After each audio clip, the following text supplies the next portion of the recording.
Hello, good evening എല്ലാ പ്രേക്ഷകർക്കും ഈ സായാഹ്നത്തിലേക്ക് സ്വാഗതം. നമുക്ക് പ്രൈം ടൈം തുടങ്ങണം. ഇന്നൊരു പത്രപരസ്യമായിരുന്നു ഏറ്റവും കൂടുതൽ ശ്രദ്ധാകേന്ദ്രമായത്. അത് കഴിഞ്ഞ് മറ്റൊരു കൊലപാതകം എന്ന് പറഞ്ഞാൽ അത്യന്തം നാട് ഷോക്കേറ്റ് പോയ ഒരു കൊലപാതകം കരൂറിലാണ് നടന്നത്. നിങ്ങൾക്കറിയാം, അതിൻ്റെ വാർത്തകളൊക്കെ നിങ്ങൾ കണ്ടു. ആ വാർത്തകളൊക്കെ നമുക്ക് ഒന്നുകൂടി പരിശോധിക്കേണ്ടി വരും. പ്രൈം ടൈം വിത്ത് SKN ആരംഭിക്കുന്നു.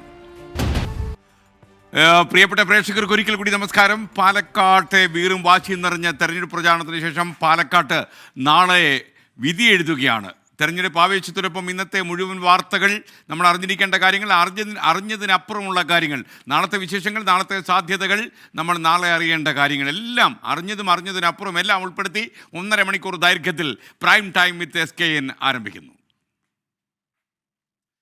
പാലക്കാട് നാളെ വിധി എഴുത്താണ്. പാലക്കാട് ഇന്നുവരെ കണ്ടിട്ടില്ലാത്ത കടുത്ത ഒരു ത്രികോണ മത്സരത്തിന് വേദിയൊരുങ്ങിയ പാലക്കാട് നാളെ പോളിംഗ് ബൂത്തിൽ എത്തുകയാണ്. ഇനി മണിക്കൂറുകൾ മാത്രമേ ബാക്കിയുള്ളൂ. പോളിംഗ് സാമഗ്രികളുടെ വിതരണവും പൂർത്തിയായി കഴിഞ്ഞു. ഇരട്ട വോട്ട് ചെയ്യാൻ സാധ്യതയുള്ളവരുടെ പട്ടിക ജില്ലാ ഭരണകൂടവും തയ്യാറാക്കി കഴിഞ്ഞു. ശ്രീജിത്ത് പാലക്കാട് നിന്ന് ചേരുകയാണ് ഏറ്റവും ലേറ്റസ്റ്റ് അപ്ഡേറ്റ്സുമായി. ശ്രീജിത്ത്, നമസ്കാരം. ശ്രീജിത്ത്, എന്തൊക്കെയാണ് യഥാർത്ഥത്തിൽ പോളിംഗ് ബൂത്തിലേക്ക് കടക്കാൻ പാലക്കാടിന് ഇനി മണിക്കൂറുകൾ മാത്രമേ ബാക്കിയുള്ളൂ? എന്തൊക്കെയാണ് വിവരങ്ങൾ? SKN നമസ്കാരം. പോളിംഗ് ബൂത്തിലേക്ക് പാലക്കാട് ശക്തമായ ത്രികോണ മത്സരത്തിന്റെ പ്രചാരണത്തിന് ശേഷം നാളെ പോവുകയാണ്. നാളെ രാവിലെ മുതലാണ് വോട്ടെടുപ്പ് നടക്കാൻ പോകുന്നത്. മൊത്തം 1,94,706 വോട്ടർമാരാണ് പാലക്കാട് മണ്ഡലത്തിൽ സമ്മതിദാനാവകാശം വിനിയോഗിക്കാൻ പോകുന്നത്.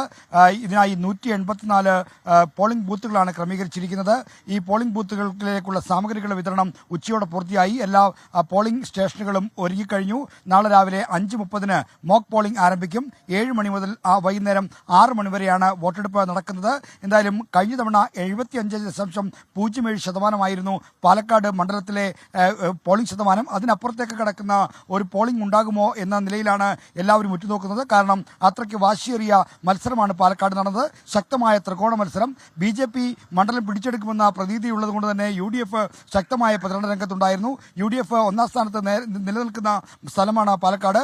എന്നാൽ 3ാം സ്ഥാനത്താണെങ്കിലും അതിശക്തമായ പ്രചാരണത്തിലൂടെ മറ്റ് NDA UDF മുന്നണികൾക്കൊപ്പത്തിനൊപ്പം നിൽക്കാൻ LDFനും കഴിഞ്ഞു. അങ്ങനെ അത്യന്തം വാശിയേറിയ പാലക്കാട് ഇതുവരെ കണ്ടിട്ടില്ലാത്ത തരത്തിലുള്ള വീറും വാശിയുമുള്ള ഒരു പ്രചരണത്തിനാണ് ഈ കഴിഞ്ഞ 28 ദിവസക്കാലം സാക്ഷ്യം വഹിച്ചത്.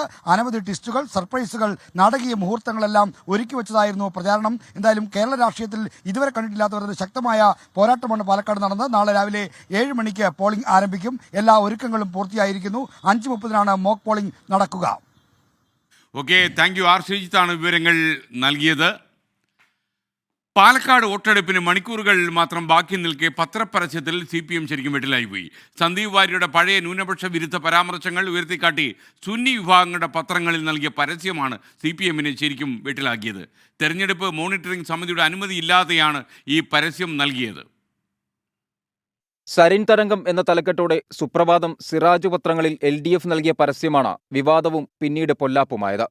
തിരഞ്ഞെടുപ്പ് ദിനത്തിലോ കുട്ടിക്കലാശം കഴിഞ്ഞുള്ള അടുത്ത ദിവസമോ TV പത്രപരസ്യങ്ങൾ നൽകാൻ 96 മണിക്കൂർ മുൻപ് പ്രീ സർട്ടിഫിക്കേഷൻ വാങ്ങണം. MCMC സെല്ലാണ് പരസ്യം പരിശോധിക്കുക. എന്നാൽ വിവാദമായ പരസ്യത്തിന് LDF അനുമതി വാങ്ങിയിട്ടില്ല. മറ്റു പരസ്യങ്ങൾക്ക് അനുമതി വാങ്ങുകയും ചെയ്തു. ഇന്ന് രാഹുൽ മാങ്കൂട്ടത്തിലിന്റെയും C കൃഷ്ണകുമാറിന്റെയും പരസ്യങ്ങൾ പത്രങ്ങളിൽ വന്നിട്ടുണ്ട്. എന്നാൽ LDFന്റെ സന്ദീപിനെ വിമർശിച്ചുള്ള പരസ്യത്തിന് മാത്രം അനുമതിയെടുത്തില്ല. ഇത് തിരഞ്ഞെടുപ്പ് ചട്ട ലംഘനമെന്നാണ് കോൺഗ്രസ് ആരോപിക്കുന്നത്. പരസ്യത്തിൽ പ്രതികരണവുമായി സമസ്ത രംഗത്തെത്തി. പരസ്യവുമായി സമസ്തയ്ക്ക് ബന്ധമില്ലെന്ന് പ്രസിഡന്റ് ജിഫ്രി മുത്തുക്കോയ തങ്ങളും ജനറൽ സെക്രട്ടറി ആലിക്കുട്ടി മുസ്ലിയാരും വ്യക്തമാക്കി. നേട്ടമാകുമെന്ന് കരുതിയ പരസ്യം വലിയ പൊല്ലാപ്പായി. ഇനിയിപ്പോൾ തെരഞ്ഞെടുപ്പ് കമ്മീഷന് കൂടി വിശദീകരണം നൽകേണ്ട അവസ്ഥയിലാണ് LDF. രാജീവ് സുദേവിനൊപ്പം പാലക്കാട് നിന്ന് നിഖിൽ പ്രമേഷ്, 24. പത്രപരസ്യത്തിൽ വാക്പോരുമായി നേതാക്കൾ. വടകരയിലെ കാവിർ സ്ക്രീൻഷോട്ടിനോട് പരസ്യത്തെ UDF താരതമ്യപ്പെടുത്തുമ്പോൾ പരസ്യം നൽകിയതിൽ അസ്വാഭാവികതയില്ലെന്ന് LDFും പറയുന്നു. പഴയ കാര്യങ്ങൾ ചർച്ച ചെയ്യേണ്ടതില്ലെന്നാണ് സന്ദീപ് വാര്യർ എടുക്കുന്ന നിലപാട്. പാലക്കാട്ട് തിരഞ്ഞെടുപ്പ് വിവാദം ഒടുവിൽ എത്തിനിൽക്കുന്നത് LDFന്റെ പത്രപരസ്യത്തിൽ. തിരഞ്ഞെടുപ്പിൽ BJPയെ സഹായിക്കുന്നതിനാണ് പത്രപരസ്യമെന്നാണ് പ്രതിപക്ഷത്തിന്റെ വിമർശനം. പരസ്യം വെള്ളത്തെ തീപിടിപ്പിക്കുന്നതെന്ന് പ്രതിപക്ഷ നേതാവ്. വടകരയിലെ കാഫിർ സ്ക്രീൻഷോട്ടിനോട് പരസ്യത്തെ ഉപമിച്ച് ഷാഫി പറമ്പിൽ MPയും. വെള്ളത്തിന് തീപിടിപ്പിക്കുന്നത് പോലുള്ള ഒരു വർഗീയ പ്രചരണമാണ്. സംഘപരിവാർ തോറ്റ് നാണം കെട്ട് തലകുനിച്ചിരിക്കും ഇവരുടെ മുമ്പിൽ. അതുപോലത്തെ ഒരു പ്രചരണമാണ് ഇവർ നടത്തിയിരിക്കുന്നത്. ആ പാഷാണം വർക്കിയുടെ നിലയിലേക്കാണ് കേരളത്തിലെ മുഖ്യമന്ത്രി പിണറായി വിജയൻ തരംതാണ് പോയിരിക്കുന്നത്. ഇതാണോ കമ്മ്യൂണിസ്റ്റ് പാർട്ടി? ഈ പരസ്യം അത് ഈ സമൂഹത്തെ ഭിന്നിപ്പിക്കാനുള്ളതാണെന്ന് അറിഞ്ഞിട്ട് തന്നെ CPM കൊടുത്തു എന്നല്ല അതിൻ്റെ അർത്ഥം. അത് 2 പത്രങ്ങൾ മാത്രം തിരഞ്ഞെടുത്തിട്ട് ആ 2 പത്രങ്ങളുടെ വായനക്കാരെ സംബന്ധിച്ച് എന്താ CPM മനസ്സിൽ കൊണ്ടു നടക്കുന്നത്? അവരുടെ രാഷ്ട്രീയ ബോധത്തെ അണ്ടർ എസ്റ്റിമേറ്റ് ചെയ്യണോ CPM? ഇങ്ങനൊരു പരസ്യം കൊടുക്കുമ്പോഴത്തേക്കും ഈ പറയുന്ന വിഭാഗീയ ചിന്തകളുടെ പിന്നാലെ അവരങ്ങ് വരുമെന്നാണ് വിചാരിച്ചിരിക്കുന്നത്. പത്രത്തിൽ പ്രസിദ്ധീകരിച്ചത് വ്യാജ സ്ക്രീൻഷോട്ടുകളാണെന്ന് സന്ദീപ് വാര്യരുടെ പ്രതികരണം. പഴയ കാര്യങ്ങൾ ഇനിയും ചർച്ച ചെയ്യേണ്ടതില്ലെന്നും സന്ദീപ്. പഴയ കാലത്തെ ചില രാഷ്ട്രീയ നിലപാടുകളൊക്കെ സൂചിപ്പിച്ചുകൊണ്ട് എന്നെ ആക്ഷേപിക്കുന്നതിൽ അർത്ഥം എന്താ ഉള്ളത്? ആ പരസ്യത്തിൽ തന്നെ വ്യാജമാണല്ലോ. പരസ്യത്തിൽ നേരത്തെ തന്നെ ഫാക്ട് ഫൈൻഡിംഗ് ടീം അത് വ്യാജമായ സ്ക്രീൻഷോട്ടാണെന്ന് കണ്ടെത്തിയിട്ടുള്ള ഒരു കാര്യം. എന്നാൽ പത്രപരസ്യത്തിൽ അപാകതയില്ലെന്നാണ് LDF പ്രതികരണം. സമൂഹത്തിലേക്ക് എത്തേണ്ട കാര്യങ്ങളാണ് പത്രപരസ്യത്തിൽ ഉള്ളത്. എല്ലാ പത്രങ്ങളിലും പരസ്യം നൽകിയിട്ടുണ്ട്. ഇപ്പോഴും ഫേസ്ബുക്ക് പോസ്റ്റുകൾ സന്ദീപ് വാര്യർ ഡിലീറ്റ് ചെയ്തിട്ടില്ലെന്ന് നേതാക്കൾ. ഞങ്ങൾ പറയുന്നു, ഞങ്ങൾ അനുമതി തേടി അനുമതി വാങ്ങിയിട്ടാണ് പരസ്യം കൊടുത്തിട്ടുള്ളത്. ഇനി അല്ലാന്ന് ആക്ഷേപമുള്ളവർ പരാതി കൊടുക്കട്ടെ. സന്ദീപിന്റെ ഫേസ്ബുക്ക് പോസ്റ്റുകൾ പബ്ലിക് ഡൊമൈനിൽ ഉള്ളത് മാത്രമാണ് വന്നിട്ടുള്ളത്. അന്ന് നോവാത്ത ഷാഫിക്ക് വോട്ടെടുപ്പിന്റെ തലേ ദിവസം നോവുമ്പോൾ ആ നോവൽ എന്ത് നോവലാണ് എന്ന് എല്ലാവർക്കും മനസ്സിലാവും. സന്ദീപ് വാര്യർ RSS വിട്ടിട്ടുണ്ടോ? ഇതുവരെ RSS ബന്ധം അദ്ദേഹം വിച്ഛേദിച്ചിട്ടില്ല. സംഘപരിവാർ ആശയം തെറ്റാണ് എന്ന് ഇന്നേ വരെ അദ്ദേഹം പറഞ്ഞിട്ടില്ല. അങ്ങനെയുള്ള ഒരാളെ സ്വീകരിച്ചതിന്റെ ഔചിത്യം എന്താണ്? ഇത് കേരളം കണ്ട ഏറ്റവും വലിയ കാപട്യത്തിന്റെ ചതിയുടെ ഭാഗമാണ്. പരസ്യത്തിൽ തെരഞ്ഞെടുപ്പ് കമ്മീഷന് പരാതി നൽകാനാണ് UDF തീരുമാനം. 24 പാലക്കാട്. സുപ്രഭാതം പത്രത്തിലെ LDF പരസ്യത്തിൽ വിമർശനവുമായി മുസ്ലിം ലീഗ് സംസ്ഥാന അധ്യക്ഷൻ പാണക്കാട് സാദിഖ് അലി ശിഹാബ് തങ്ങൾ രംഗത്ത് വന്നു. പരസ്യമാണെങ്കിലും പ്രസംഗമാണെങ്കിലും വോട്ടേഴ്സിനെ ഭിന്നിപ്പിക്കാനുള്ള ശ്രമങ്ങളെക്കെതിരെ കരുതിയിരിക്കണമെന്ന് തങ്ങൾ ആവശ്യപ്പെട്ടു. പാലക്കാട് ഇത് വില പോകില്ലെന്നും വോട്ടേഴ്സ് ബുദ്ധിയുള്ളവരാണെന്നും സാദിഖ് അലി ശിഹാബ് തങ്ങൾ. ലക്ഷക്കണക്കിനായിട്ടുള്ള വോട്ടർമാരെ ഭിന്നിപ്പിച്ച് വോട്ടുകൾ വിഭിന്ന തട്ടിലാക്കുക, എന്നാ ഫാസിസ്റ്റുകൾ ജയിക്കാം. ഫാസിസ്റ്റുകളുടെ വോട്ടുകൾ അവർക്ക് കിട്ടും, മറ്റു വോട്ടുകൾ ഭിന്ന തട്ടിലായിരിക്കും. ഫലം ആർക്കാണ് ഉണ്ടാവുക? ഇത്തരം ശ്രമങ്ങളെ നമ്മൾ കരുതിയിരിക്കേണ്ടതുണ്ട്. അത് പ്രസംഗങ്ങളിലൂടെയാണെങ്കിലും പരസ്യങ്ങളിലൂടെയാണെങ്കിലും അതിനെ കരുതിയിരിക്കുവാൻ നമ്മൾ ശ്രമിക്കേണ്ടത്. പാലക്കാട് വില പോകും എന്ന് നമ്മൾ വിശ്വസിക്കുന്നില്ല. കാരണം അവിടെ കുറച്ച് ബുദ്ധിയുള്ളവർ. പാലക്കാട്ട് മുഖ്യമന്ത്രി പിടിക്കുന്നത് BJP ലൈനെന്ന് കൊടിക്കുന്നിൽ സുരേഷ് MP. പാണക്കാട് തങ്ങളെ വിമർശിച്ചത് BJPയുടെ ഗുഡ് ബുക്കിൽ കയറാനെന്നും കൊടിക്കുന്നിൽ സുരേഷ് MP 24 പറഞ്ഞു. പിണറായി വിജയന് BJPയുമായിട്ടുള്ള അന്തർധാര ഞങ്ങൾ നേരത്തെ തന്നെ പറഞ്ഞുകൊണ്ടിരുന്നു. സുപ്രഭാതം പത്രത്തിൽ അവർ തെരഞ്ഞെടുപ്പുമായി ബന്ധപ്പെട്ടാണ് കൊടുത്തിരിക്കുന്ന പരസ്യം. അങ്ങനൊരു വാർത്ത വന്നതുകൊണ്ട് ന്യൂനപക്ഷങ്ങളുടെ വോട്ടെല്ലാം LDFന് കിട്ടുമെന്ന് അവർ കരുതുന്നുണ്ട്. ഇവിടെ CPM ശ്രമിക്കുന്നത് കലക്കവെള്ളത്തിൽ മീൻ പിടിക്കാൻ വേണ്ടിയാണ്. അതൊന്നും പാലക്കാട് നടക്കാൻ പോകുന്നില്ല. അവിടുത്തെ വോട്ടർമാർ ആർക്ക് വോട്ട് ചെയ്യണം, ആരെ വിജയിപ്പിക്കണം തീരുമാനിച്ചു കഴിഞ്ഞു. സന്ദീപ് വാര്യർ അവിടെ പോയി പാണക്കാട് കുടുംബത്തിൽ പോയി സാദിഖ് അലി ശിഹാബ് തങ്ങളെ കണ്ടതിന് യാതൊരു തെറ്റുമില്ല. അത് ഇത്രയും വലിയൊരു വിഷയമാക്കി ശിഹാബ് തങ്ങളെ വളരെ മോശമായി ചിത്രീകരിച്ചത് BJPയുടെ ഗുഡ് ബുക്കിൽ പിണറായി വിജയന് വീണ്ടും സ്ഥാനം ഉറപ്പിക്കുന്നതിന് വേണ്ടിയാണ്. വിവാദങ്ങളും ട്വിസ്റ്റുകളും സർപ്രൈസുകളും കൊണ്ട് ആത്യന്തം നാടകീയമായി പാലക്കാട്ടെ ഉപതെരഞ്ഞെടുപ്പിൻ്റെ പ്രചാരണം. സ്ഥാനാർത്ഥി നിർണയ തർക്കത്തിൽ കുടിയേറിയ വിവാദങ്ങൾ വോട്ടെടുപ്പിന് മണിക്കൂറുകൾ മാത്രം ബാക്കി നിൽക്കുമ്പോഴും പരമ്പര പോലെ തുടർന്നു പോവുകയാണ്. സന്ദീപ് വാര്യർ വിഷയത്തിൽ LDF പരസ്യമാണ് വോട്ടെടുപ്പിൻ്റെ തലേ ദിവസത്തെ ഏറ്റവും വലിയ വിവാദമായി മാറിയത്. കേരളത്തിന്റെ രാഷ്ട്രീയ ചരിത്രത്തിൽ ഇങ്ങനെയൊരു തെരഞ്ഞെടുപ്പ് ഉണ്ടായി കാണില്ല. അത്ര കണ്ട് സംഭവബഹുലവും നാടകീയവുമായിരുന്നു 27 ദിവസം നീണ്ട പാലക്കാട് ഉപതെരഞ്ഞെടുപ്പിന്റെ പ്രചരണം. രാഹുൽ മാങ്കൂട്ടത്തലിനെ സ്ഥാനാർത്ഥിയാക്കുന്നതിനെതിരെ KPCC ഡിജിറ്റൽ വിഭാഗം തലവൻ ഡോക്ടർ P. സരിൻ പരസ്യമായി രംഗത്ത് വന്നതോടെയാണ് പ്രചാരണം ചൂടുപിടിക്കുന്നത്. VD സതീശനും ഷാഫി പറമ്പിൽ MPക്കുമെതിരെ വിമർശനം ഉന്നയിച്ച ഡോക്ടർ P. സരിൻ LDF സ്ഥാനാർത്ഥിയായി വന്നത് വമ്പൻ ട്വിസ്റ്റായി. സരിന് പിന്നാലെ യൂത്ത് കോൺഗ്രസ് നേതാവ് ഷാനിബും കോൺഗ്രസ് പാളയം വിട്ട് പുറത്തു വന്നതും പ്രചാരണത്തെ ചൂടുപിടിപ്പിച്ചു. ജില്ലാ കോൺഗ്രസ് കമ്മിറ്റി അധ്യക്ഷൻ A. തങ്കപ്പനും പാലക്കാട് സീറ്റിൽ കണ്ണുവച്ചിരുന്നു. സീറ്റ് ലഭിക്കില്ലെന്ന് ഉറപ്പായതോടെ കെ മുരളീധരനെ പാലക്കാട്ടേക്ക് ആനയിക്കാനും ജില്ലാ കോൺഗ്രസ് കമ്മിറ്റി അധ്യക്ഷനും കൂട്ടരും ശ്രമിച്ചു. കെ മുരളീധരനെ സ്ഥാനാർത്ഥിയാക്കണമെന്ന് ശുപാർശ ചെയ്തുകൊണ്ടുള്ള DCCയുടെ കത്ത് പുറത്തായത് വൻ വിവാദമായി. ഇതോടെ വിജയസാധ്യതയുള്ള മണ്ഡലത്തിൽ കോൺഗ്രസിന്റെ നില ഭദ്രമല്ലെന്ന പ്രതീതി ജനിച്ചു. പാലക്കാട് സീറ്റിനു വേണ്ടി ശോഭാ സുരേന്ദ്രനും സംസ്ഥാന അധ്യക്ഷൻ കെ സുരേന്ദ്രനും പിടിവലി നടത്തിയത് BJPയിലും വിവാദമായി. തർക്കം മുറുകിയതോടെ കെ സുരേന്ദ്രനെയും ശോഭാ സുരേന്ദ്രനെയും അനുകൂലിച്ച് നേതാക്കൾ രംഗത്ത് വന്നതും വിവാദത്തിന് ആക്കം കൂട്ടി. ഏരിയ കമ്മിറ്റി അംഗം അബ്ദുൾ ഷുക്കൂർ ജില്ലാ സെക്രട്ടറിക്കെതിരെ വിമർശനമുന്നയിച്ച് മാധ്യമങ്ങളോട് പ്രതികരിച്ചത് CPIMനെയും വിവാദത്തിൽ ചാടിച്ചു. വേഗത്തിൽ അനുനയിപ്പിച്ച് ഷുക്കൂറിനെ തിരിച്ചെത്തിച്ചെങ്കിലും ഇതിന് തൊട്ടുപിന്നാലെ NN കൃഷ്ണദാസ് മാധ്യമങ്ങൾക്കെതിരെ നടത്തിയ അധിക്ഷേപ പരാമർശം CPIMനെ പ്രതിരോധത്തിലാക്കി. ജില്ലാ സംസ്ഥാന നേതൃത്വങ്ങൾ കൃഷ്ണദാസിനെ തള്ളിപ്പറഞ്ഞെങ്കിലും അദ്ദേഹം നിലപാടിൽ തന്നെ ഉറച്ചുനിന്നു. ഇതും CPIMന് തലവേദനയായി. തെരഞ്ഞെടുപ്പ് കൺവെൻഷൻ വേദിയിൽ അപമാനിക്കപ്പെട്ടുവെന്നാരോപിച്ച് സന്ദീപ് വാര്യർ BJPയിൽ കലാപക്കൊടി ഉയർത്തിയതും ഉപതെരഞ്ഞെടുപ്പ് വേളയിൽ വൻ വിവാദമായി. പാർട്ടിയോട് കലഹിച്ച സന്ദീപ് വാര്യർ പല സാധ്യതകൾ ആരാഞ്ഞ ശേഷം ഒടുവിൽ കോൺഗ്രസിലെത്തിയതും വലിയ ട്വിസ്റ്റായി മാറി. വിവാഹ ചടങ്ങിൽ വെച്ച് ഇടത് സ്ഥാനാർത്ഥി ഡോക്ടർ P. സരിന് ഹസ്തദാനം നൽകാൻ UDF സ്ഥാനാർത്ഥി രാഹുൽ മാങ്കൂട്ടത്തിൽ മടിച്ചതും ഉപതെരഞ്ഞെടുപ്പ് കാലത്ത് വിവാദമായി മാറിയിരുന്നു. ഇതിനെയെല്ലാം കടത്തിവെട്ടുന്ന നാടകീയ സംഭവമായിരുന്നു പാതിരാത്രിയിലെ കള്ളപ്പണ പരിശോധന. പട്ടണത്തിലെ ഹോട്ടലിൽ കോൺഗ്രസ് നേതാക്കൾ കള്ളപ്പണം വീതം വെക്കുന്നുവെന്ന CPIMന്റെ പരാതിയെ തുടർന്നാണ് പോലീസ് പരിശോധന നടത്തിയത്. കോൺഗ്രസ് വനിതാ നേതാക്കളുടെ മുറി പരിശോധിച്ചതും അതിനെ തടയാൻ ശ്രമിച്ചതുമെല്ലാം സംഘർഷത്തിന് വഴിവെച്ചു. ഹോട്ടലിലേക്ക് പണം കൊണ്ടുവന്നുവെന്ന് സംശയിക്കുന്ന നീല ട്രോളി ബാഗായിരുന്നു കള്ളപ്പണ വിവാദത്തിന്റെ കേന്ദ്ര ബിന്ദു. സംഭവത്തിന്റെ CCTV ദൃശ്യങ്ങൾ കൂടി CPIM പുറത്തുവിട്ടതോടെ വിവാദം ആളിക്കത്തി. നീലപ്പെട്ടി വിവാദം ചർച്ചയാക്കുന്നതിനെതിരെ NN കൃഷ്ണദാസ് രംഗത്ത് വന്നത് CPIMനെ ഉലച്ചു. കള്ളപ്പണ വിവാദത്തിന് പിന്നാലെയാണ് ഇരട്ട വോട്ട് വിവാദം പ്രചരണരംഗം കൈയടക്കുന്നത്.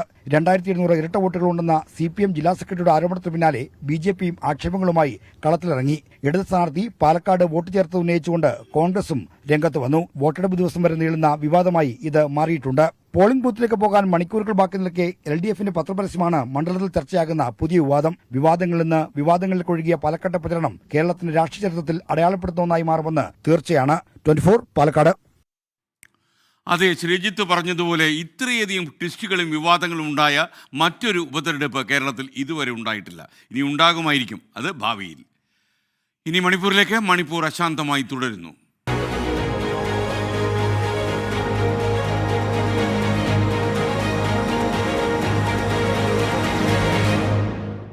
മണിപ്പൂർ സംഘർഷത്തിൽ രാഷ്ട്രപതി ദ്രൗപദി മുർമുവിന്റെ ഇടപെടൽ കോൺഗ്രസ് ആവശ്യപ്പെട്ടു. AICC അധ്യക്ഷൻ മല്ലികാർജ്ജുൻ ഖാർഗെ രാഷ്ട്രപതിക്ക് ഇത് പ്രമാണിച്ചൊരു കത്തയച്ചു. മണിപ്പൂരിലെ പ്രതിസന്ധിക്ക് കാരണം കോൺഗ്രസ് എന്ന് മുഖ്യമന്ത്രി N. ബീരേൻ സിംഗ് പറയുന്നു. കുക്കി ആക്രമികൾക്കെതിരെ നടപടി ആവശ്യപ്പെട്ട് ഇംഫാലിൽ നിന്ന് വ്യാപക പ്രതിഷേധവും നടന്നു. മണിപ്പൂരിലെ ഇംഫാലിൽ നിന്ന് വിനീത VG തത്സമയം ചേരുകയാണ്. വിനീത, ഗുഡ് ഈവനിങ്. മണിപ്പൂരിൽ കാര്യങ്ങളൊക്കെ വിനീതയ്ക്ക് കുഴപ്പമില്ലാതെ തുടരുന്നു എന്ന് ഞാൻ വിശ്വസിക്കുന്നു. എന്തൊക്കെയാണ് അവിടെ നിന്ന് നമുക്ക് റിപ്പോർട്ട് ചെയ്യാൻ കഴിയുന്ന കാര്യങ്ങൾ? Good evening SKN.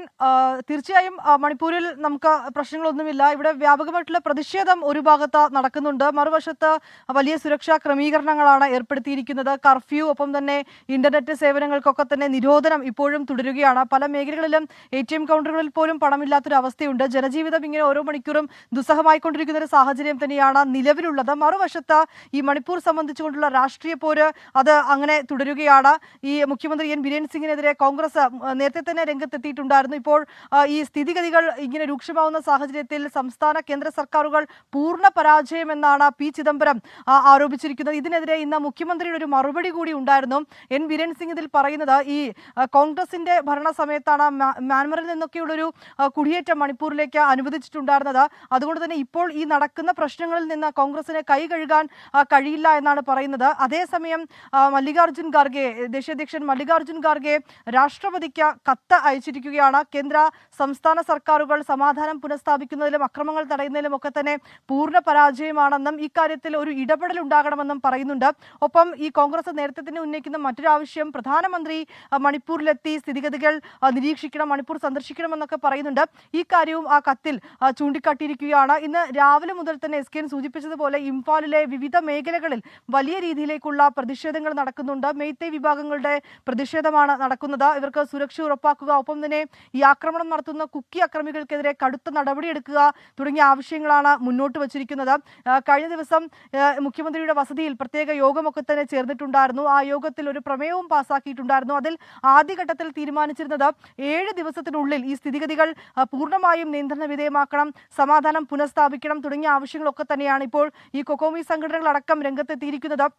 അടുത്ത 24 മണിക്കൂറിനുള്ളിൽ സർക്കാരിന് ഈ സ്ഥിതിഗതികളിൽ എന്ത് ചെയ്യാൻ കഴിയുമെന്ന കാര്യം അത് ഉറപ്പുവരുത്തണമെന്നാണ് ആവശ്യപ്പെട്ടിരിക്കുന്നത്. നമ്മളിന്ന് ഈ മറ്റ് മേഖലകളിലേക്കൊക്കെ തന്നെ വിഷ്ണുപൂർ, ചിരാചന്ദ്പൂർ തുടങ്ങിയ മേഖലകളിലൊക്കെ തന്നെ നമ്മൾ സന്ദർശിച്ചിട്ടുണ്ടായിരുന്നു. അവിടെയൊക്കെ ഈ സമാന രീതിയിലേക്കുള്ള പരിശോധനകൾ, നിരീക്ഷണങ്ങൾ, സുരക്ഷാ ക്രമീകരണങ്ങളൊക്കെ തന്നെ ഇപ്പോഴും തുടരുകയാണ്. SK. വിനീത വിജിയാണ് മണിപ്പൂരിലെ ഇംഫാലിൽ നിന്ന് നമുക്കൊപ്പം ചേർന്നത്. നമ്മുടെ സ്റ്റാർ റിപ്പോർട്ടർ മണിപ്പൂരിലെത്തിയത് ദിവസങ്ങൾക്ക് മുമ്പാണ്. പ്രേക്ഷകർ ആവശ്യപ്പെട്ടതാണ് വിനീത വിജി മണിപ്പൂരിലേക്ക് എത്തിക്കണം എന്ന്. ശബരിമലയിൽ തുടങ്ങാനിരുന്ന ഹരിവരാസനം റേഡിയോ നടത്തിപ്പ് മുൻ കോൺഗ്രസ് നേതാവ് ബാലകൃഷ്ണൻ പെരിയയ്ക്ക് നൽകാൻ വഴിവിട്ട നീക്കം നടന്നുവെന്ന് ഇപ്പോൾ ആക്ഷേപം ഉയർന്നിരിക്കുന്നു. പ്രതിഷേധം അറിയിച്ച് CITU ദേവസ്വം ബോർഡിന് കത്ത് കൊടുത്തു. കരാർ നൽകും മുമ്പ് ഹരിവരാസനം റേഡിയോ പ്ലേ സ്റ്റോറിലെത്തി. MG പ്രതീഷ് സന്നിധാനത്തു നിന്നും തത്സമയം ചേരുന്നു. പ്രതീഷ്, ഈ റേഡിയോ ഇൻ്റർനെറ്റ് റേഡിയോ ആണോ അതോ അല്ലാത്ത റേഡിയോ ആണോ, ടെറസ്ട്രിയൽ റേഡിയോ ആണോ? ISKN തിരുവിതാംകൂർ ദേവസ്വം ബോർഡ് ശബരിമലയിൽ ഹരിവരാസനം റേഡിയോ തുടങ്ങുന്നുവെന്ന വാർത്ത 24 ആയിരുന്നു ആദ്യം പുറത്ത് വിട്ടത്. ഇതിന് പിന്നാലെയാണ് ഇതേ വാർത്തയിൽ ഒരു വിവാദം കൂടി ഉയരുന്നത്. ഈ റേഡിയോ നടത്തിപ്പിന് താല്പര്യമുള്ളവരെ ക്ഷണിച്ചിരുന്നു നേരത്തെ തിരുവിതാംകൂർ ദേവസ്വം ബോർഡ്. ഇവിടെയാണ് ഇപ്പോൾ ഒരു വഴിവിട്ട നീക്കം ദേവസ്വം ബോർഡിന്റെ ഭാഗത്ത് നിന്ന് ഉണ്ടായി എന്നുള്ള ഒരു ആക്ഷേപം ഉയരുന്നത്. മുൻ കോൺഗ്രസ് നേതാവായ ബാലകൃഷ്ണൻ പെരിയയ്ക്ക് ഇതിന് കരാർ നൽകാൻ തീരുമാനിച്ചിരുന്നു. ഇതിന് പിന്നാലെയാണ് ഈ കരാർ ഒപ്പിടുന്നതിന് തൊട്ട് മുമ്പ് CPM-ന്റെ സംഘടനയായ CITU ദേവസ്വം ബോർഡിന് എതിർപ്പറിയിച്ച കത്ത് നൽകുകയും ചെയ്തു. ഇതിന് പിന്നാലെ ഈ പദ്ധതി ഇപ്പോൾ ദേവസ്വം ബോർഡ് ഉപേക്ഷിച്ചിരിക്കുന്നു എന്നതാണ് ഏറ്റവും പ്രധാനപ്പെട്ട വാർത്ത. ഇന്റർനെറ്റ് റേഡിയോ എന്ന നിലയിലായിരുന്നു ഈ മണ്ഡലകാലത്ത് തന്നെ തിരുവിതാംകൂർ ദേവസ്വം ബോർഡ് ഹരിവരാസനം റേഡിയോ തുടങ്ങാൻ ഇരുന്നത്. ഇതിന് പിന്നാലെയാണ് ഇതുമായി ബന്ധപ്പെട്ട് ചില വിവാദങ്ങൾ ഉരുത്തിരിഞ്ഞ് വരുന്നത്. വലിയ പ്രതിഷേധമാണ് CITU സംഘടനയുടെ ഭാഗത്ത് നിന്ന് ഇതുമായി ബന്ധപ്പെട്ട് ഉണ്ടാകുന്നത്. കാരണം നടപടിക്രമങ്ങൾ ഒന്നും തന്നെ പാലിക്കാതെ ബാലകൃഷ്ണൻ പെരിയയ്ക്ക് കരാർ നൽകാനുള്ള ഒരു നീക്കമാണ് ദേവസ്വം ബോർഡിന്റെ ഭാഗത്ത് നിന്ന് ഉണ്ടായത് എന്നുള്ള ആക്ഷേപമാണ് ഉയർന്നത്. ഇത് വലിയ തരത്തിൽ ചർച്ചയും ഒപ്പം ബോർഡിനുള്ളിൽ തന്നെ എതിർപ്പുയർന്നതോടുകൂടിയാണ് ഈ പദ്ധതി പൂർണ്ണമായും നിലവിൽ ദേവസ്വം ബോർഡ് ഉപേക്ഷിച്ചിരിക്കുന്നത്. മാത്രമല്ല ഈ കമ്പനിക്ക് അല്ലെങ്കിൽ ഇത് നടത്താൻ തീരുമാനിച്ചിരുന്ന കമ്പനി കരാർ ഏറ്റെടുക്കും മുമ്പ് തന്നെ ഹരിവരാസനം റേഡിയോ പ്ലേ സ്റ്റോറിൽ പ്രത്യക്ഷപ്പെട്ടു എന്നതാണ് ഏറ്റവും പ്രധാനപ്പെട്ട കാര്യം. പ്ലേ സ്റ്റോറിൽ നമ്മൾ പരിശോധിക്കുമ്പോൾ തന്നെ കൃത്യമായി ഹരിവരാസനം റേഡിയോയുടെ മൊബൈൽ ആപ്പ് പ്ലേ സ്റ്റോറിൽ വ്യക്തമാണ്. മാത്രമല്ല ഈ കരാർ നൽകാനുള്ള നീക്കത്തിലും വലിയ ദുരൂഹതയുണ്ട്. കാരണം വലിയ തുകയ്ക്കാണ് ഇത്തരത്തിൽ ബാലകൃഷ്ണൻ പെരിയയ്ക്ക് കരാർ നൽകാൻ തീരുമാനിച്ചത്. അതായത് ആദ്യഘട്ടത്തിൽ 20 ലക്ഷം രൂപ നൽകുകയും പിന്നീട് തുടർന്നുള്ള ഓരോ മാസത്തിലും 5 ലക്ഷം രൂപ വീതം ഈ കമ്പനിക്ക് നൽകാനാണ് തീരുമാനിച്ചിരുന്നത്. തിരുവിതാംകൂർ ദേവസ്വം ബോർഡിനെ സംബന്ധിച്ച് ഇത് വലിയ ബാധ്യതയ്ക്ക് ഇടയാക്കുമെന്നതാണ് പ്രധാനമായും ഉയർന്ന ആക്ഷേപം. കാരണം ശബരിമല പോലുള്ള ലക്ഷക്കണക്കിന് തീർത്ഥാടകർ എത്തുന്ന ഒരു സ്ഥലത്ത് ഇത്തരത്തിൽ വലിയ മുതൽ മുടക്കിൽ ഒരു റേഡിയോ തുടങ്ങുന്നത് പ്രായോഗികമല്ല എന്നൊരു ആക്ഷേപം ഉയർന്നിരുന്നു. അങ്ങനെയാണ് ഇപ്പോൾ ഈ റേഡിയോ പദ്ധതി തന്നെ ദേവസ്വം ബോർഡ് ഉപേക്ഷിച്ചിരിക്കുന്നത്. Okay, thank you. MG പ്രതീഷാണ് വിവരങ്ങൾ നൽകിയത്. ദിനേശ് ഹരിപ്പാട് സൈനികനാണ്, അദ്ദേഹം പറയുന്നത് SKN വിനീതയ്ക്ക് എന്തെങ്കിലും ആവശ്യമുണ്ടെങ്കിൽ എൻ്റെ നിരവധി സൈനിക സുഹൃത്തുക്കൾ അവിടെ ഇംഫാലിലുണ്ട്, അവർക്ക് സഹായങ്ങൾ നൽകാമെന്നാണ് പറഞ്ഞിരിക്കുന്നത്. അപ്പോൾ അത് കുഴപ്പമില്ല ദിനേശ് ഹരിപ്പാട്, തൽക്കാലം വിനീതയ്ക്ക് ആവശ്യമൊന്നുമില്ല, ഞങ്ങൾ എല്ലാവിധമായ സൗകര്യങ്ങളും ഏർപ്പെടുത്തിയിട്ടുണ്ട്. എന്തെങ്കിലും ആവശ്യമുണ്ടെങ്കിൽ വിനീത വിജി നമ്മളെ അറിയിക്കും. പിന്നെ അത്യാവശ്യം വന്നാൽ ദിനേശ് ഹരിപ്പാടിനെ നമ്മൾ ബന്ധപ്പെടും. എന്തായാലും അങ്ങേ തലയ്ക്കൽ താങ്കൾ ഉണ്ടാകും എന്ന് കരുതുന്നു. മാത്രമല്ല ഞങ്ങൾ അന്വേഷിക്കുമ്പോൾ അത് പ്രമാണിച്ച് യാത്ര ചെയ്ത് കളയരുത്. തൃശൂർ പൂരം കലക്കലിൽ തിരുവമ്പാടി ദേവസ്വത്തിനും പോലീസിനുമെതിരെ രൂക്ഷ വിമർശനമുയർത്തി കൊച്ചിൻ ദേവസ്വം ബോർഡിന്റെ റിപ്പോർട്ട്. പൂരം അലങ്കോലമായതിൻ്റെ പ്രധാന കാരണം തിരുവമ്പാടി ദേവസ്വത്തിൻ്റെ സമ്മർദ്ദമെന്നാണ് റിപ്പോർട്ടിൽ പറയുന്നത്. സുരേഷ് ഗോപി ഉൾപ്പെടെയുള്ള BJP നേതാക്കൾക്കെതിരെയും റിപ്പോർട്ടിൽ വിമർശനം. ഹൈക്കോടതിയിലാണ് ദേവസ്വം ബോർഡ് റിപ്പോർട്ട് സമർപ്പിച്ചത്. ശ്രീകാന്ത് കൊച്ചിയിൽ നിന്നും ടെലിഫോണിൽ ചേരുന്നു. ശ്രീകാന്ത്, ഗുഡ് ഈവനിങ്, പറയൂ. Good evening. ഈ തിരുവമ്പാടി ദേവസ്വത്തിനും പോലീസിനുമെതിരെ രൂക്ഷ വിമർശനം ഉയർത്തിക്കൊണ്ടുള്ളതാണ് കൊച്ചിൻ ദേവസ്വം ബോർഡിന്റെ ഇപ്പോഴത്തെ ഈ റിപ്പോർട്ട് എന്ന് പറയുന്നത്. ഹൈക്കോടതിയിലാണ് ബോർഡ് റിപ്പോർട്ട് സമർപ്പിച്ചത്. പൂരം അലങ്കോലമായതിന്റെ പ്രധാന കാരണം തിരുവമ്പാടി ദേവസ്വത്തിന്റെ ആശാസ്യമല്ലാത്ത സമ്മർദ്ദം ആണ് എന്ന് ഈ റിപ്പോർട്ടിൽ പറയുന്നു. സുരേഷ് ഉൾപ്പെടെയുള്ള BJP നേതാക്കൾക്കെതിരെ വിമർശനമുണ്ട് എന്നുള്ളതാണ് പ്രധാനപ്പെട്ട കാര്യം. പൂരം നടത്തിപ്പുമായോ തിരുവമ്പാടി ദേവസ്വവുമായോ ബന്ധമില്ലാത്തവരെ ചർച്ചയിൽ കൊണ്ടുവന്നെന്നും ലോക്സഭാ തെരഞ്ഞെടുപ്പിൽ BJPയെ സഹായിക്കാൻ തിരുവമ്പാടി ദേവസ്വത്തിന്റെ ഭാഗത്തു നിന്നും നീക്കമുണ്ടായി എന്ന് സംശയമുണ്ടെന്നും പറയുന്നു. SKN അതീവ ഗൗരവമായ പരാമർശമാണ്. വരും ദിവസങ്ങളിൽ വലിയ ചർച്ചകൾക്കും വിവാദങ്ങൾക്കും വഴിവെച്ചേക്കാവുന്ന പരാമർശമാണ് ഇത്. പൂരം അലങ്കോലമായി എന്ന് സുരേഷ് ഗോപി പ്രചരിപ്പിച്ചെന്നും താൻ ഇടപെട്ട് എല്ലാം ശരിയാക്കി എന്ന അസത്യ വാർത്ത സുരേഷ് ഗോപിയുടെ ഭാഗത്തു നിന്നും ഉണ്ടായെന്നും റിപ്പോർട്ട് പറയുന്നു.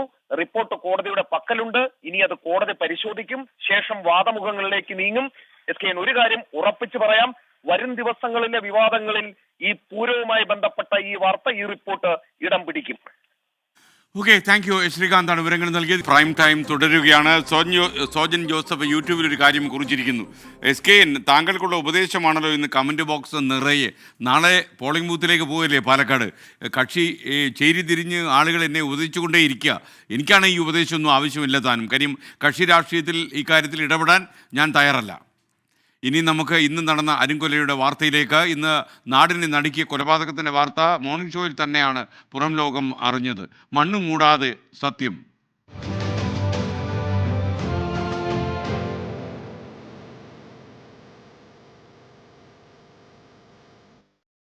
ഇന്ന് നാടിനെ അക്ഷരാർത്ഥത്തിൽ ഞെട്ടിച്ചു കളഞ്ഞു ആലപ്പുഴ ജില്ലയിലെ കരൂരിലുണ്ടായ അരും കൊലപാതകം.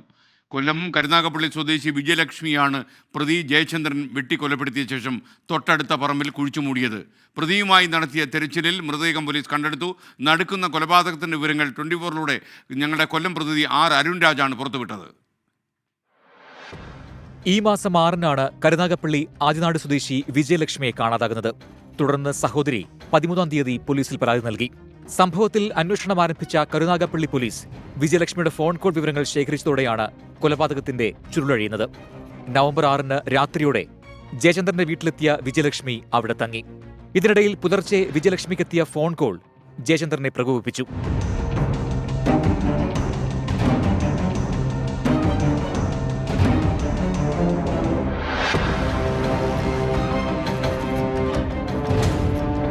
ഇരുവരും തമ്മിൽ വാക്കുതർക്കം. വിജയലക്ഷ്മിയുടെ തല കട്ടിലിൽ ചേർത്തിടിച്ചെന്നാണ് ജയചന്ദ്രന്റെ മൊഴി. മരണമുറപ്പിക്കാൻ തുണികൊണ്ട് ശ്വാസം മുട്ടിച്ചു. പിന്നാലെ വെട്ടുകത്തികൊണ്ട് അബോധാവസ്ഥയിലായ വിജയലക്ഷ്മിയെ ജയചന്ദ്രൻ തുടർച്ചയായി വെട്ടി. മരണം സ്ഥിരീകരിച്ച പ്രതി വീടിന്റെ പിൻഭാഗത്ത് വീട് നിർമ്മാണത്തിനായി ജോലി നടക്കുന്ന വസ്തുവിൽ മൃതദേഹം കുഴിച്ചിടുകയായിരുന്നു. തൊട്ടടുത്ത ദിവസം മൃതദേഹം കുഴിച്ചിട്ട സ്ഥലം പ്രതി കോൺക്രീറ്റ് ചെയ്യുകയും ചെയ്തു. വിജയലക്ഷ്മിയുടെ വസ്ത്രങ്ങൾ സമീപത്തെ മറ്റൊരു വീട്ടിലിട്ട് കത്തിക്കുകയും ചെയ്തു. അന്വേഷണമുണ്ടായാൽ പോലീസിനെ തെറ്റിദ്ധരിപ്പിക്കാൻ വിജയലക്ഷ്മിയുടെ ഫോണുമായി എറണാകുളത്തെത്തി കണ്ണൂരിലേക്ക് പോകുന്ന KSRTC ബസ്സിൽ ഉപേക്ഷിക്കുകയായിരുന്നു. എന്നാൽ ബസ് പുറപ്പെടും മുൻപ് ഫോൺ ശ്രദ്ധയിൽപ്പെട്ട കണ്ടക്ടർ എറണാകുളം സെൻട്രൽ പോലീസിൽ ഫോൺ ഏൽപ്പിക്കുകയായിരുന്നു. ഫോണിലെ വിവരങ്ങളും ജയേന്ദ്രന്റെ മൊഴിയിലെ വൈരുദ്ധ്യവും മനസ്സിലാക്കിയ പോലീസ് ഞായറാഴ്ച ശക്തികുളങ്ങരയിൽ നിന്ന് പ്രതിയെ കസ്റ്റഡിയിലെടുത്തു. തുടർന്നുള്ള ചോദ്യം ചെയ്യലിലാണ് കൊലപാതകം നടത്തിയെന്ന് പോലീസിനോട് പ്രതി കുറ്റസമ്മതം നടത്തിയത്. ഒരു മാൻ മിസ്സിംഗ് കേസിൽ കരുനാഗപ്പള്ളി പോലീസ് നടത്തിയ അന്വേഷണമാണ് കേരളത്തെ നടുക്കിയ മറ്റൊരു കൊലപാതകത്തിന്റെ ചുരുളഴിച്ചത്. ഇത് കേരള പോലീസിന്റെ അന്വേഷണ മികവിന്റെ കൂടി ഉദാഹരണമായി മാറുകയാണ്. കൊല്ലത്തുനിന്ന് ക്യാമറാമാൻ അരുൺ സാറിനൊപ്പം അരുൺ രാജ്, 24. ഇന്ന് ഈ വാർത്ത പുറത്തുവിട്ടത് കൊല്ലത്തെ ഞങ്ങളുടെ റിപ്പോർട്ടർ അരുൺ രാജായിരുന്നു. മോർണിംഗ് ഷോയിലായിരുന്നു ഈ വെളിപ്പെടുത്തൽ ഉണ്ടായിരുന്നത്. കൊല്ലം കരുനാഗപ്പള്ളി പോലീസ് സ്റ്റേഷനിൽ രജിസ്റ്റർ ചെയ്ത സാധാരണ ഒരു മാൻ മിസ്സിംഗ് കേസായിരുന്നു വിജയലക്ഷ്മിയുടേത്. അന്വേഷണം അവസാനിച്ചെന്ന് തോന്നിയിടത്തു നിന്നാണ് കരുനാഗപ്പള്ളി പോലീസ് കൊലപാതകത്തിൻ്റെ ചുരുൾ ഒന്നൊന്നായി അഴിച്ചത്. ഈ മാസം 11-ന് ലഭിച്ച പരാതിയിൽ FIR ഇട്ട് തുടങ്ങിയ അന്വേഷണം കരുനാഗപ്പള്ളി പോലീസിന് ഏറെ വെല്ലുവിളി നിറഞ്ഞതായിരുന്നു. വിജയലക്ഷ്മിയുടെ ഫോൺ എറണാകുളത്ത് പോലീസ് സ്റ്റേഷനിലുണ്ടെന്നറിഞ്ഞതോടെ 3 സംശയങ്ങളായി പോലീസ് സംഘത്തിന്. എങ്ങനെ ഫോൺ എറണാകുളത്തെത്തി? എന്തിന് ഫോൺ ഉപേക്ഷിച്ചു? വിജയലക്ഷ്മി എവിടെ? കോൾ ഡീറ്റെയിൽസ് ലഭിച്ചതോടെ ഇതിന് പലതിനും ഉത്തരം ലഭിച്ചു. 3 പേരിലേക്ക് അന്വേഷണം നീണ്ടു. ഒടുവിലത് ജയചന്ദ്രനിലേക്ക് എത്തി. എന്നാൽ ജയചന്ദ്രൻ പോലീസ് അന്വേഷണത്തോട് സഹകരിച്ചില്ല. പോലീസിനോട് കള്ളങ്ങൾ പറഞ്ഞുകൊണ്ടേയിരുന്നു. വിജയലക്ഷ്മിയെ കാണാതായ ദിവസം ഇരുവരും ഒരേ ടവർ ലൊക്കേഷനിലുണ്ടെന്നുറപ്പിക്കുന്ന തെളിവ് ലഭിച്ചതോടെ പോലീസ് നടപടികൾ വേഗത്തിലാക്കി. ശക്തികുളങ്ങരയിൽ നിന്ന് ജയചന്ദ്രനെ തന്ത്രപരമായി പിടികൂടിയ പോലീസ് ഇയാളുടെ പേഴ്സിൽ നിന്ന് എറണാകുളം യാത്ര നടത്തിയ ബസ് ടിക്കറ്റും കണ്ടെടുത്തു.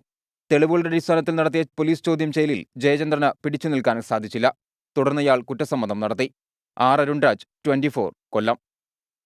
പത്തനംതിട്ടയിലെ നഴ്സിംഗ് വിദ്യാർത്ഥിനി അമ്മു സജീവന്റെ മരണത്തിൽ കോളേജ് അധികൃതർ നൽകിയ മൊഴിയുടെ വിശദാംശങ്ങൾ 24-ന് കിട്ടി. വിദ്യാർത്ഥിനിയുടെ പരാതിയിൽ തുടർ നടപടിയെടുത്തെന്ന പ്രിൻസിപ്പലിന്റെ മൊഴി.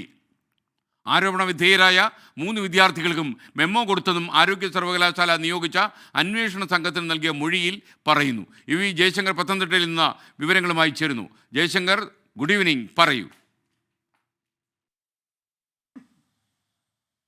ഗുഡ് ഈവനിങ് എസ്കേൻ. ഇന്ന് ഉച്ചയ്ക്ക് ശേഷമാണ് ഇത്തരത്തിൽ അന്വേഷണ സമിതി കോളേജിലെത്തി കോളേജ് അധികൃതരുടെ മൊഴി രേഖപ്പെടുത്തിയത്. പ്രിൻസിപ്പാളിൻ്റെയും ഈ അമ്മു പഠിച്ച ക്ലാസ് ടീച്ചറുടെയും മൊഴിയാണ് ഇന്ന് രേഖപ്പെടുത്തിയത്. ഈ മൊഴികളിലാണ് പ്രിൻസിപ്പാൾ കോളേജ് ഈ അമ്മുവിൻ്റെ പിതാവ് നൽകിയ പരാതിയിൽ കൃത്യമായ നടപടികൾ സ്വീകരിച്ചു. ഇതുമായി ബന്ധപ്പെട്ട് 3 വിദ്യാർത്ഥികൾക്ക് മെമ്മോ നൽകി. ഒപ്പം തന്നെ ഈ അമ്മു ഈ വിഷയവുമായി ബന്ധപ്പെട്ട് കോളേജിന് നേരിട്ടൊരു പരാതി നൽകിയിട്ടില്ല. അമ്മുവിൻ്റെ പിതാവ് മാത്രമാണ് പരാതി നൽകിയത്. ആ പരാതിയിൽ എല്ലാവിധ നടപടികൾ സ്വീകരിച്ചു എന്നൊരു മൊഴി നിലവിൽ നൽകിയിരിക്കുന്നത്. കോളേജിൽ അമ്മുവിന് ആത്മഹത്യ ചെയ്യത്തക്ക ഒരു പ്രശ്നവും ഉണ്ടായിരുന്നില്ല. കോളേജിൽ ക്ലാസ് റൂമിലുണ്ടായ ചില പ്രശ്നങ്ങളെല്ലാം തന്നെ അവിടെ പരിഹരിച്ചുവെന്നും ഈ പ്രിൻസിപ്പാൾ നൽകിയ മൊഴിയിൽ എന്തായാലും വ്യക്തമാക്കുന്നുണ്ട്. ഈ വിഷയവുമായി ബന്ധപ്പെട്ട ആരോപണ വിധേയരായ 3 വിദ്യാർത്ഥിനികളുടെ മൊഴി ഈ സംഘം വരും ദിവസങ്ങളിൽ രേഖപ്പെടുത്തും. ഇവർക്ക് മുൻകൂട്ടി നോട്ടീസ് നൽകിയായിരിക്കും ഈ മൊഴി രേഖപ്പെടുന്ന നടപടികളിലേക്ക് കടക്കുക. ഈ വീട്ടുകാരുടെ മൊഴി ഉൾപ്പെടെ ഇന്ന് രേഖപ്പെടുത്തിയിരുന്നു. എന്തായാലും ഇതുമായി ബന്ധപ്പെട്ട് വീണ ജോർജ് നിർദ്ദേശം നൽകിയതിന് പിന്നാലെയാണ് ആരോഗ്യ സർവകലാശാല പ്രത്യേക അന്വേഷണ സമിതിയെ നിയോഗിച്ചത്. ആ അന്വേഷണ സമിതിയാണ് അടിയന്തരമായി കോളേജ് അധികൃതരുടെയും വീട്ടുകാരുടെയും മൊഴി രേഖപ്പെടുത്തിയിരിക്കുന്നത്. എന്തായാലും ഇതുമായി ബന്ധപ്പെട്ട റിപ്പോർട്ട് ഈ ആഴ്ച തന്നെ നൽകുമെന്നാണ് നിലവിൽ മനസ്സിലാക്കുന്നത്. ഈ പ്രിൻസിപ്പാൾ ഉൾപ്പെടെ നൽകിയ കാര്യങ്ങൾ തന്നെയാണ് മൊഴിയിൽ ആവർത്തിച്ചത്.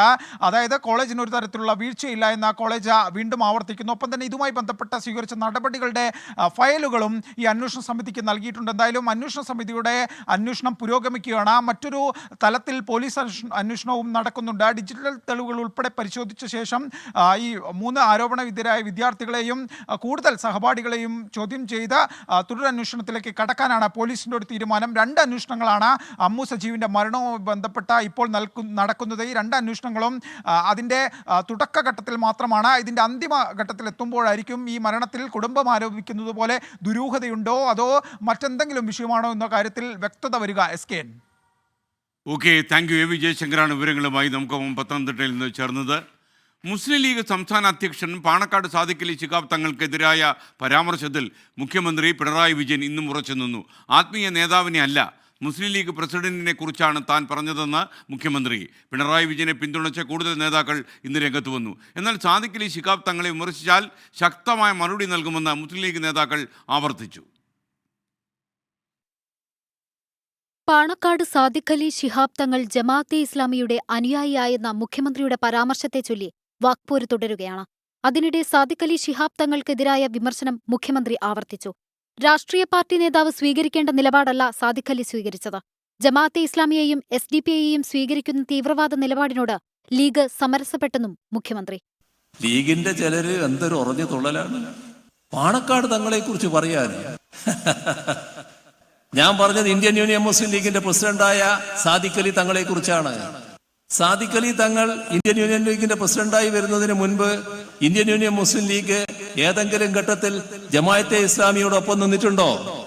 മുഖ്യമന്ത്രിക്ക് പിന്തുണയുമായി CPIM നേതാക്കൾ ഇന്നും രംഗത്ത്. രാഷ്ട്രീയത്തിൽ എല്ലാവരും വിമർശന വിധേയരെന്ന് മന്ത്രി PA മുഹമ്മദ് റിയാസ്. ഏതൊരു രാഷ്ട്രീയ പാർട്ടിയുടെയും ഉത്തരവാദിത്തപ്പെട്ട സ്ഥാനത്തിരിക്കുന്നവർ വിമർശന വിധേയരാകും, സ്വാഭാവികമാണ്. മുസ്ലിം ലീഗ് എന്ന രാഷ്ട്രീയ പാർട്ടിയുടെ സംസ്ഥാന അധ്യക്ഷനെ വിമർശിക്കുന്നതിൽ പുതുമയായിട്ടൊന്നുമില്ല. വിമർശിക്കരുത് എന്ന് നിർബന്ധമുണ്ടെങ്കിൽ വിമർശനം ക്ഷണിച്ചുവരുന്ന പ്രസ്താവനയിൽ നിന്നും രാഷ്ട്രീയ പ്രചാരണത്തിൽ നിന്നും സാദിഖ് അലി ശിഹാബ് തങ്ങൾ മാറി നിൽക്കണമെന്ന് KT ജലീൽ ഫേസ്ബുക്കിൽ കുറിച്ചു. സാദിഖ് അലി ശിഹാബ് തങ്ങൾക്കെതിരെ CPIM മലപ്പുറം ജില്ലാ കമ്മിറ്റിയും രംഗത്തെത്തി. അധികാരത്തിനുവേണ്ടി ലീഗ് ജമാഅത്തെ ഇസ്ലാമി ഉൾപ്പെടെയുള്ള മതമൗലിക കക്ഷികളുമായി ചങ്ങാത്തം സ്ഥാപിക്കുമ്പോൾ രാഷ്ട്രീയ വിമർശനം സ്വാഭാവികമാണെന്ന് CPIM. CPIM-ന് മറുപടിയുമായി KM ഷാജി. സാദിഖ് അലി ശിഹാബ് തങ്ങളെക്കുറിച്ച് അദ്ദേഹം പറഞ്ഞ ജമാഅത്ത് അനുഭാവ പ്രയോഗം എത്രമാത്രം വിഡിത്തം നിറഞ്ഞതാണെന്നും അതെത്രമാത്രം സംഘീ പ്രീണനമാണെന്നും ഒരു സംഘീയ അനുഭാവിയായിട്ടുള്ള മുഖ്യമന്ത്രി പ്രകടിപ്പിച്ചു എന്നത് മാത്രമാണ് അതിലെ രാഷ്ട്രീയം എന്നാണ് എനിക്ക് പറയാനുള്ളത്. മുഖ്യമന്ത്രിയെ വിമർശിച്ച് മുസ്ലിം ലീഗ് മുഖപത്രമായ ചന്ദ്രിക തുടർച്ചയായ 2ാം ദിവസവും ലേഖനമെഴുതി. വിവിധ ബ്യൂറോകൾക്കൊപ്പം 24 കോഴിക്കോട്. സന്ദീപ് വാര്യർ പാണക്കാട്ട് വന്നതോടെ കമ്മ്യൂണിസ്റ്റുകാർക്ക് വെകിളി ഇളകിയെന്ന് മുസ്ലിം ലീഗ് നേതാവ് KM ഷാജി. സാദിഖ് അലി ശിഹാബ് തങ്ങളെ വിമർശിക്കാൻ പാടില്ല എന്നാരും പറയുന്നില്ല. ലീഗ് നേതാവ് എന്ന പേരിൽ വിമർശിക്കാം, അതിൻ്റെ പേരിൽ പേടിപ്പിക്കേണ്ടെന്നും KM ഷാജി പറഞ്ഞു. ഈ മുഖ്യമന്ത്രിയുടെ ഒരു ഫോട്ടോ വെച്ചിട്ടില്ല ആ സ്ഥാനാർത്ഥി, LDF-ന്റെ സ്ഥാനാർത്ഥി.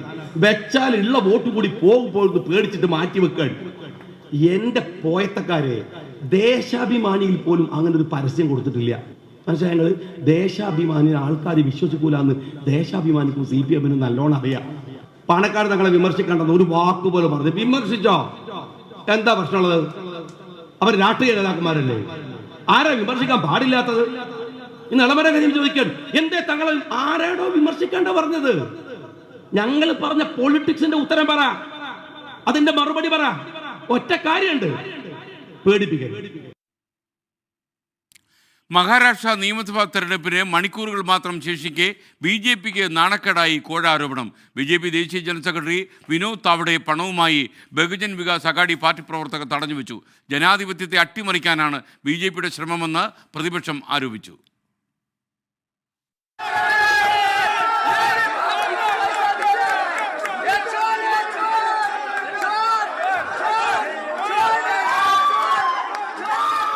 വീര റെസ്റ്റിലെ വിവാന്ത ഹോട്ടലിൽ ഉച്ചയോടെ നടന്നത് വൻ നാടകീയ സംഭവങ്ങൾ. BJP ദേശീയ ജനറൽ സെക്രട്ടറി വിനോദ് താവ്ഡെയെ പ്രാദേശിക പാർട്ടിയായ VBAയുടെ പ്രവർത്തകർ ഇരച്ചെത്തി വളഞ്ഞു. ബാഗിൽ നിന്ന് നോട്ടുകെട്ടുകൾ എടുത്തുയർത്തിക്കാട്ടി. VBA അധ്യക്ഷൻ ഹിതേന്ദ്ര താക്കൂറും മകൻ ഷിദിക് താക്കൂറും താവ്ഡെയുടെ പക്കൽ നിന്ന് കിട്ടിയതെന്ന് ആരോപിച്ച് 2 ഡയറികൾ തുറന്നു കാണിച്ചു. 15 കോടി പലർക്കായും നൽകാനുണ്ടെന്നും ആ വിവരങ്ങളാണ് ഡയറിയിലുള്ളതെന്നും ആരോപിച്ചു. 5 കോടിയാണ് ഹോട്ടലിൽ എത്തിയതെന്നും ഹിതേന്ദ്ര താക്കൂർ പറഞ്ഞു. അതിനിടെ BJP പ്രവർത്തകരും VBA പ്രവർത്തകരും ഏറ്റുമുട്ടി. പിന്നാലെ വിനോദ് താവ്ഡെയെ നടുവിലിരുത്തി VBA നേതാക്കളുടെ വാർത്താ സമ്മേളനം. साफ सफाईचं कॉन्ट्रॅक्ट आणि कागदोपत्री आहे. हे कागदोपत्री आहे, त्याचा उल्लेख सगळ्यात करायचा. माझ्याकडे नावं आहेत. തെരഞ്ഞെടുപ്പുമായി ബന്ധപ്പെട്ട് പ്രവർത്തകർക്ക് നിർദ്ദേശങ്ങൾ നൽകാൻ മാത്രമാണ് വന്നതെന്നും ആരോപണങ്ങൾ ശരിയല്ലെന്നും വിനോദ് താവ്ഡെ വാദിക്കുന്നു.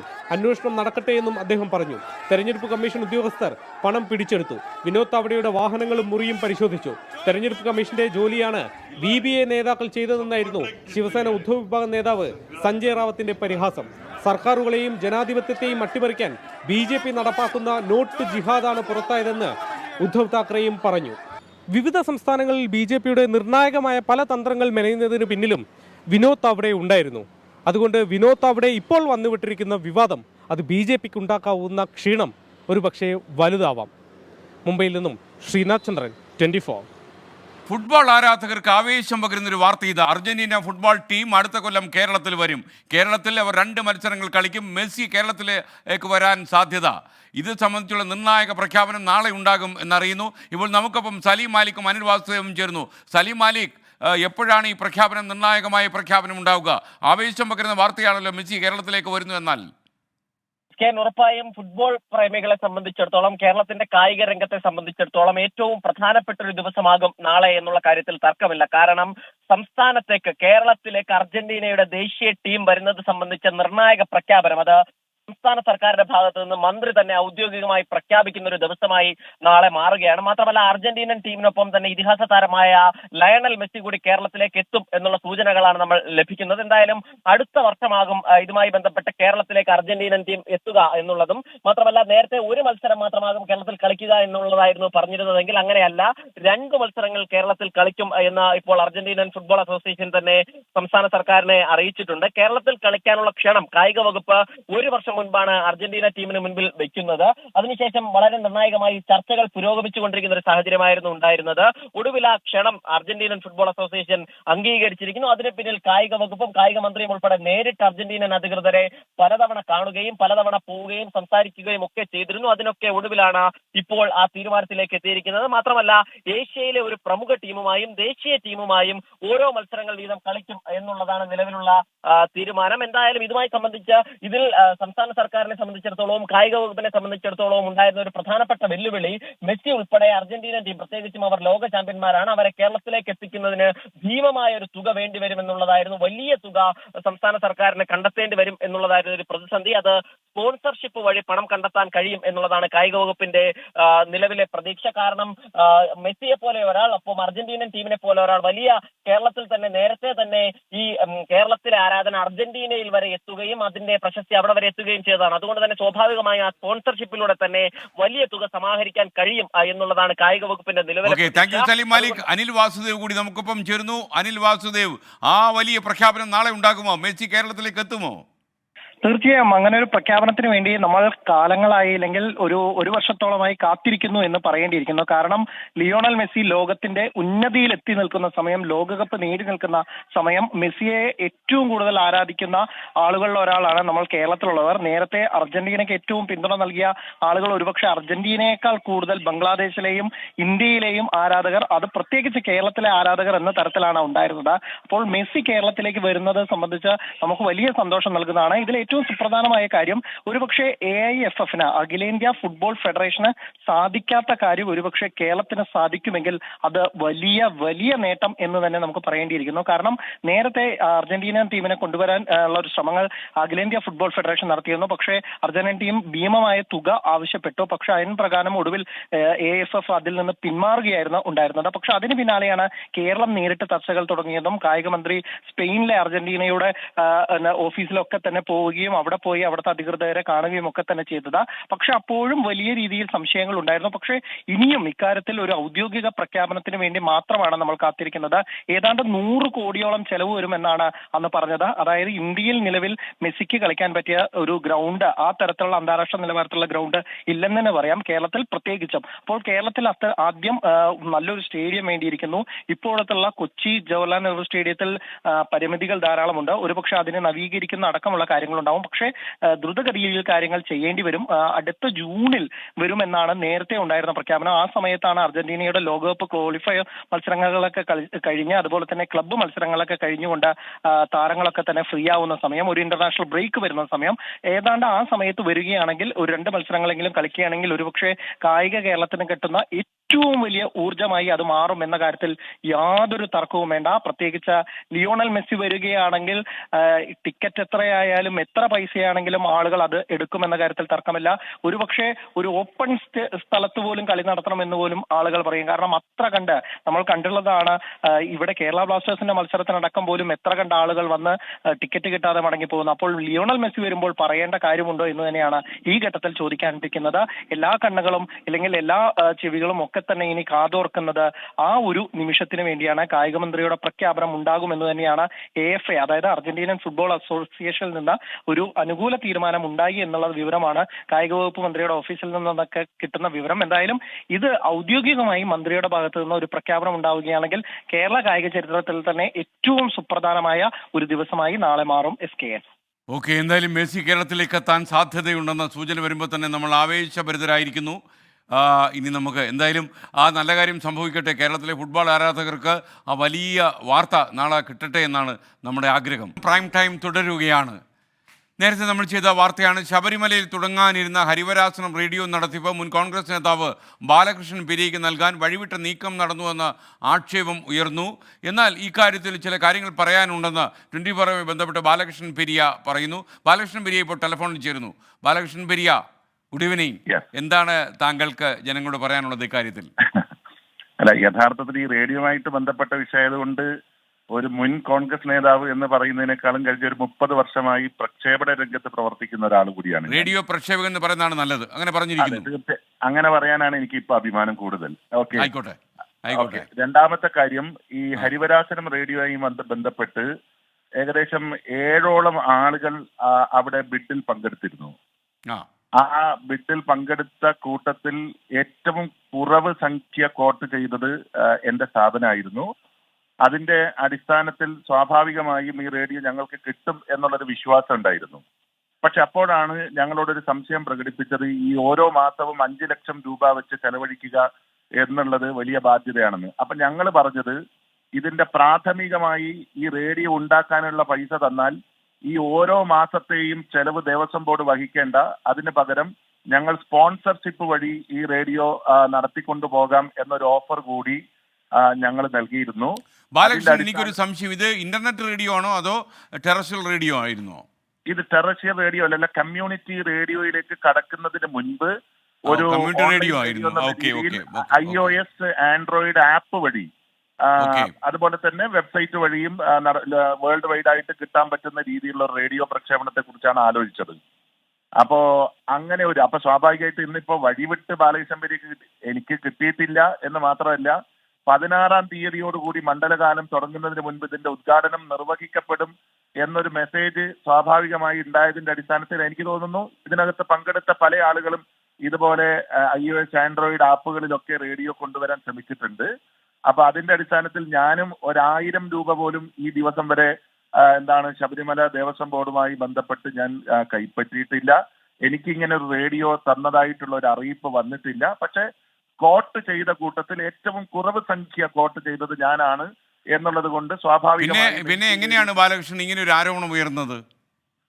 അതാണ് എനിക്കറിയാത്തത്. കാരണം CITU ആണ് ഇതിനകത്ത് കംപ്ലൈന്റ് കൊടുത്തിരിക്കുന്നത്. അപ്പൊ സ്വാഭാവികമായും CITU പ്രസ്ഥാനത്തിന് ഉണ്ടായിരിക്കുന്ന ഒരു സംശയം, മാസം പ്രതി 5 ലക്ഷം രൂപ കൊടുക്കുക എന്ന് പറയുന്നത് സ്വാഭാവികമായും ദേവസ്വത്തിന് വലിയൊരു നഷ്ടമുണ്ടാക്കുമെന്നൊരു തോന്നൽ അവർക്കുണ്ടായി. പക്ഷേ ഈ 5 ലക്ഷം രൂപ ദേവസ്വം മുടക്കേണ്ടെന്നും അത് സ്പോൺസർഷിപ്പ് വഴി കണ്ടെത്താം എന്നും പറയുന്ന ഒരു ആശയം സ്വാഭാവികമായിട്ട് എനിക്ക് തോന്നുന്നു അവരുടെ ചെവിയിലേക്ക് എത്തിയിട്ട് ഉണ്ടാവാൻ സാധ്യതയില്ല. ഓക്കെ എന്തായാലും ബാലകൃഷ്ണൻ കുറച്ചുകൂടെ കാര്യങ്ങൾ വ്യക്തമായി. Thank you for joining with 24. Balakrishnan Periya പ്രേക്ഷകർക്ക് അറിയുന്നത് ഒരു കോൺഗ്രസ് നേതാവായിട്ടാണെങ്കിലും ബാലകൃഷ്ണൻ പറഞ്ഞതുപോലെ കഴിഞ്ഞ 3 പതിറ്റാണ്ടിലധികമായി റേഡിയോ പ്രക്ഷേപണ കലയിൽ കുളിച്ചു കയറിയ ഒരു പ്രക്ഷേപകൻ തന്നെയാണ്. അദ്ദേഹത്തിൻ്റെ ശബ്ദം വളരെ മനോഹരമായ ശബ്ദമാണ്. റേഡിയോ ശ്രോതാക്കൾക്ക് വളരെ താല്പര്യമുള്ള ഒരു റേഡിയോ കലാകാരൻ കൂടിയാണ് ബാലകൃഷ്ണൻ പെരിയ. ഗൾഫ് നാടുകളിലൊക്കെ ഈ ശബ്ദം വളരെ ഇതായിരുന്നു. ജോയി ആലുക്കാസിൻ്റെയൊക്കെ റേഡിയോയിലൊക്കെ തന്നെ ബാലകൃഷ്ണൻ പെരിയയുടെ ശബ്ദം ഉയർന്നു കേൾക്കുന്നുണ്ടായിരുന്നു. ഇനി മറ്റു വാർത്തയിലേക്ക്. മുണ്ടക്കൈ ചൂരൽമല ഉരുൾപൊട്ടൽ ദുരന്തത്തിൽ മുൻ കേന്ദ്രമന്ത്രിയും BJP നേതാവുമായ വി മുരളീധരൻ്റെ പരാമർശം വിവാദത്തിലായി. നാട് മുഴുവൻ ഒലിച്ചു പോയിട്ടില്ലെന്നും 3 വാർഡുകൾ മാത്രമാണ് ഒലിച്ചു പോയെന്നുമായിരുന്നു വി മുരളീധരൻ്റെ ഇന്നത്തെ പരാമർശം. പരാമർശത്തിനെതിരെ LDF-ഉം UDF-ഉം രംഗത്ത് വന്നു. മുണ്ടക്കൈ ചൂരൽമല ഉരുൾപൊട്ടൽ ദുരന്തത്തിൽ കേന്ദ്ര സഹായം അനുവദിക്കാത്തതിനെ ന്യായീകരിക്കാനുള്ള വാദങ്ങളുമായിട്ടായിരുന്നു വി മുരളീധരൻ ഇന്ന് മാധ്യമങ്ങളെ കണ്ടത്. ഇതിനിടെ മാധ്യമപ്രവർത്തകരുടെ ചോദ്യത്തിന് വിവാദമായ ആ ഉത്തരമെത്തി. 2 പഞ്ചായത്തിലെ 3 വാർഡുകൾ മാത്രമാണ് ഒലിച്ചുപോയത്. ഒരു നാട് മുഴുവൻ ഒലിച്ചുപോയിട്ടില്ലെന്നും വി മുരളീധരൻ. ഒരു പഞ്ചായത്തിലെ 3 വാർഡ്, നാട് മുഴുവൻ ഒലിച്ചുപോയി എന്നൊന്നും പറയരുത്. ഒരു പഞ്ചായത്തിലെ, ശരിയാണ്, നാട് മുഴുവൻ എന്നുള്ള വാക്കിനോട് തന്നെ എന്റെ ഇത്. ആയിക്കോട്ടെ, അല്ലല്ല നിസ്സാരമല്ലല്ലോ, അതുകൊണ്ടല്ലേ. സാങ്കേതികത്വം അല്ല എന്റെ സുഹൃത്തെ. വി മുരളീധരന്റെ പരാമർശത്തിൽ പ്രതിഷേധവുമായി CPIM-ഉം കോൺഗ്രസും രംഗത്തെത്തി. ദുരന്തത്തിൽ മരിച്ചവരെ അപമാനിക്കുന്നതാണ് മുരളീധരന്റെ പ്രസ്താവനയെന്ന് T. സിദ്ദിഖ് MLA. ഈ 3 വാർഡിൽ ഉള്ളവർ മനുഷ്യരല്ലേ? മരിച്ചവർ മനുഷ്യരല്ലേ? പരിക്കുപറ്റിയവർ മനുഷ്യരല്ലേ? അവശേഷിക്കുന്നവർ മനുഷ്യരല്ലേ? BJP-യുടെ തനി നിറം എന്താണെന്ന് ഒരിക്കൽ കൂടെ ശ്രീ വി മുരളീധരന്റെ സ്റ്റേറ്റ്മെന്റിലൂടെ പുറത്തു വന്നിരിക്കും. മലയാളികളെ പരിഹസിക്കുന്നതാണ് പ്രസ്താവനയെന്ന മുൻ MLA-യും CPIM നേതാവുമായ CK ശശീന്ദ്രൻ. അങ്ങനെയാണെങ്കിൽ എന്തിനാണ് പ്രധാനമന്ത്രി വയനാട് സന്ദർശിച്ചെന്ന് വ്യക്തമാക്കാൻ മുരളീധരൻ തയ്യാറാവണം. ഇത് കേരളത്തിലുള്ള രാഷ്ട്രീയ വിവേചനമാണ്. രാഷ്ട്രീയ വിവേചനം കൊണ്ട് കണ്ണു കാണാത്ത രീതിയിലാണ് വായി തോന്നുന്നത് വിളിച്ചു പറയാൻ മുരളീധരനെ പോലെയുള്ള ഒരു നേതാവ് തയ്യാറാവുന്നത്. അതൊരിക്കലും നമുക്ക് അംഗീകരിക്കാൻ വേണ്ടി കഴിയില്ല. അത് മലയാളികളെ അപമാനിക്കുന്നതാണ്. പ്രസ്താവനയിൽ പ്രതിഷേധിച്ച് KSU കൽപ്പറ്റയിൽ വി മുരളീധരന്റെ കോലം കത്തിച്ചു.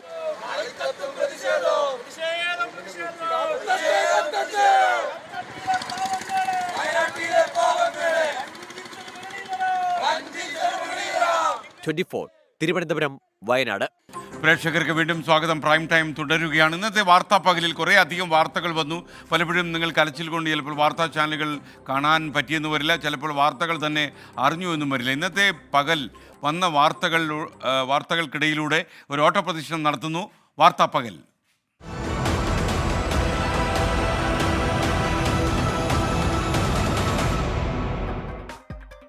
ബലാത്സംഗ കേസിൽ നടൻ സിദ്ദിഖിന് ആശ്വാസം. മുൻകൂർ ജാമ്യം അനുവദിച്ച് സുപ്രീം കോടതി. സിദ്ദിഖ് അന്വേഷണത്തോട് സഹകരിക്കണമെന്ന് ഉത്തരവ്. അറസ്റ്റ് ചെയ്താൽ ജാമ്യത്തിൽ വിടാനും നിർദ്ദേശം. പരാതിക്കാരി എന്തുകൊണ്ട് 8 വർഷം നിശബ്ദമായിരുന്നുവെന്ന് കോടതി. പ്രോസിക്യൂഷന്റെ കടുത്ത എതിർപ്പ് തള്ളി. സ്വർണ്ണക്കടത്ത് കേസിൽ EDക്ക് സുപ്രീം കോടതിയുടെ രൂക്ഷ വിമർശനം. കോടതിയെ പ്രകോപിപ്പിച്ചത് വിചാരണ കേരളത്തിൽ നിന്ന് മാറ്റണമെന്ന ഹർജിയിൽ ED വാദത്തിന് തയ്യാറാകാത്തത്. അന്വേഷണ ഏജൻസിക്ക് താൽപര്യമില്ലെന്നും വീണ്ടും സാവകാശം തേടുന്നുവെന്നും കുറ്റപ്പെടുത്തൽ. ഹർജി 6 ആഴ്ചത്തേക്ക് വീണ്ടും മാറ്റി. കൊടകര കുഴൽപ്പണ കേസ് അന്വേഷണം അട്ടിമറിക്കാൻ ശ്രമം നടക്കുന്നുവെന്ന് BJP തൃശൂർ മുൻ ഓഫീസ് സെക്രട്ടറി തിരൂർ സതീഷ്. വെളിപ്പെടുത്തൽ നടത്തി 20 ദിവസം കഴിഞ്ഞിട്ടും പോലീസ് നടപടി ഉണ്ടായില്ല. അന്വേഷണം വൈകിപ്പിക്കുന്നത് പാലക്കാട് BJP സ്ഥാനാർത്ഥി C. കൃഷ്ണകുമാറിനു വേണ്ടിയെന്നും ആരോപണം. സത്യസന്ധമായ അന്വേഷണമാണെങ്കിൽ സഹകരിക്കുമെന്നും കൂടുതൽ തെളിവുകൾ കൈമാറുമെന്നും തിരൂർ സതീഷ്. കോഴിക്കോട് മെഡിക്കൽ കോളേജിൽ മതിയായ ചികിത്സ ലഭിക്കാതെ യുവതി മരിച്ചെന്ന ആരോപണത്തിൽ കേസെടുത്ത് മനുഷ്യാവകാശ കമ്മീഷൻ. പേരാമ്പ്ര സ്വദേശി രജനിയുടെ മരണത്തിൽ സൂപ്രണ്ടിനോട് റിപ്പോർട്ട് തേടി പ്രതിഷേധവുമായി BJP പ്രവർത്തകർ. സംവിധായിക സാന്ദ്ര തോമസിന്റെ ലൈംഗികാതിക്രമ പരാതിയിൽ നിർമ്മാതാവ് ലിസ്റ്റിൻ സ്റ്റീഫന്റെ മൊഴിയെടുത്തു. പ്രത്യേക അന്വേഷണ സംഘമാണ് മൊഴിയെടുത്തത്. നടപടിക്രമങ്ങളുടെ ഭാഗമായാണ് മൊഴിയെടുത്തതെന്ന് ലിസ്റ്റിൻ സ്റ്റീഫൻ. വായുമലിനീകരണം കുറയ്ക്കാൻ ഡൽഹിയിൽ കൃത്രിമ മഴ പെയ്യിക്കാൻ നീക്കം. അനുമതി തേടി ഡൽഹി സർക്കാർ കേന്ദ്രത്തിന് കത്തയച്ചു. ഗുരുഗ്രാമിൽ സ്വകാര്യ സ്ഥാപനങ്ങളിലും കോർപ്പറേറ്റ് ഓഫീസുകളിലും 50% വർക്ക് ഫ്രം ഹോം ആക്കണമെന്ന് ജില്ലാ കളക്ടറുടെ ഉത്തരവ്. തിരുവനന്തപുരം മെഡിക്കൽ കോളേജിലെ സൗജന്യ OP ടിക്കറ്റ് സംവിധാനം നിർത്തലാക്കി. 10 രൂപ ഈടാക്കാൻ ആശുപത്രി വികസന സമിതിയുടെ തീരുമാനം. ആലപ്പുഴയിലെ പുന്നപ്രയിലെത്തിയത് സീനിയർ കുറുവ സംഘമെന്ന പോലീസ്. സന്തോഷ് സെൽവനെ 5 ദിവസത്തെ പോലീസ് കസ്റ്റഡിയിൽ വിട്ടു. അന്വേഷണ സംഘം തമിഴ്നാട്ടിലേക്ക്. കസ്റ്റഡിയിലെടുത്ത മണികണ്ഠനെ തെളിവില്ലാത്തതിനാൽ വിട്ടയച്ചു. കുണ്ടന്നൂർ പാലത്തിനടിയിൽ താമസിക്കുന്ന അതിഥി തൊഴിലാളികൾക്ക് ഒഴിഞ്ഞുപോകാൻ 2 ദിവസത്തെ സാവകാശം നൽകി മരട് നഗരസഭ. നടപടി കുറുവ സംഘത്തിലെ സന്തോഷ് സെൽവനെ പ്രദേശത്ത് നിന്ന് പിടികൂടിയ സാഹചര്യത്തിൽ. സംഗീതജ്ഞൻ TM കൃഷ്ണയ്ക്ക് MS സുബ്ബലക്ഷ്മിയുടെ പേരിലുള്ള പുരസ്കാരം നൽകുന്നത് തടഞ്ഞ് മദ്രാസ് ഹൈക്കോടതി. കോടതിയെ സമീപിച്ചത് MS സുബ്ബലക്ഷ്മിയുടെ കൊച്ചുമകൻ. സുബ്ബലക്ഷ്മിയുടെ പേരിലല്ലാതെ അവാർഡ് നൽകാമെന്ന് കോടതി. ശബരിമലയിൽ മോഷ്ടാക്കൾ പിടിയിൽ. തേനി സ്വദേശികളായ കറുപ്പസ്വാമി, വസന്ത് എന്നിവരിൽ നിന്ന് ആയുധങ്ങളും പിടിച്ചെടുത്തു. ISROയുടെ അത്യാധുനിക വാർത്താവിനിമയ ഉപഗ്രഹമായ GSAT-20യുടെ വിക്ഷേപണം വിജയകരം. ടെലികോം ഉപഭോക്താക്കൾക്ക് അതിവേഗ ഇന്റർനെറ്റ് സേവനങ്ങൾ നൽകാൻ സഹായകമാകും. GSAT-20 വിക്ഷേപിച്ചത് സ്പേസ് എക്സിന്റെ ഫാൽക്കൺ 9 റോക്കറ്റ് ഉപയോഗിച്ച്. മലയാളി താരം മിന്നുമണി വീണ്ടും ഇന്ത്യൻ വനിതാ ക്രിക്കറ്റ് ടീമിൽ. ഓസ്ട്രേലിയൻ പര്യടനത്തിനുള്ള ടീമിൽ ഇടം പിടിച്ചു.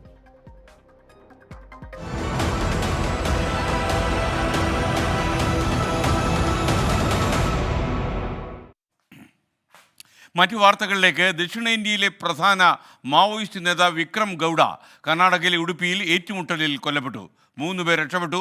മാവോയിസ്റ്റ് സംഘത്തിലെ മറ്റുള്ള ആളുകൾക്കായി വനമേഖലയിൽ തിരച്ചിൽ തുടരുകയാണ്. ചിക്കമംഗളൂരു ഉടുപ്പി അതിർത്തിയിലെ ഹെബ്രി വനമേഖലയിൽ ഇന്നലെ രാത്രിയായിരുന്നു ഏറ്റുമുട്ടൽ. മേഖലയിൽ മാവോയിസ്റ്റ് സാന്നിധ്യമുണ്ടെന്ന വിവരം പോലീസിന് നേരത്തെ ലഭിച്ചിരുന്നു. പോലീസും നക്സൽ വിരുദ്ധ സേനയും പ്രദേശത്തു പരിശോധന നടത്തുകയായിരുന്നു. ഇതിനിടെ ഭക്ഷണ സാധനങ്ങൾ ശേഖരിക്കുവാനായി വനാതിർത്തിയോട് ചേർന്നുള്ള ഗ്രാമത്തിലേക്ക് വിക്രം ഗൌഡയും 3 കൂട്ടാളികളും എത്തി.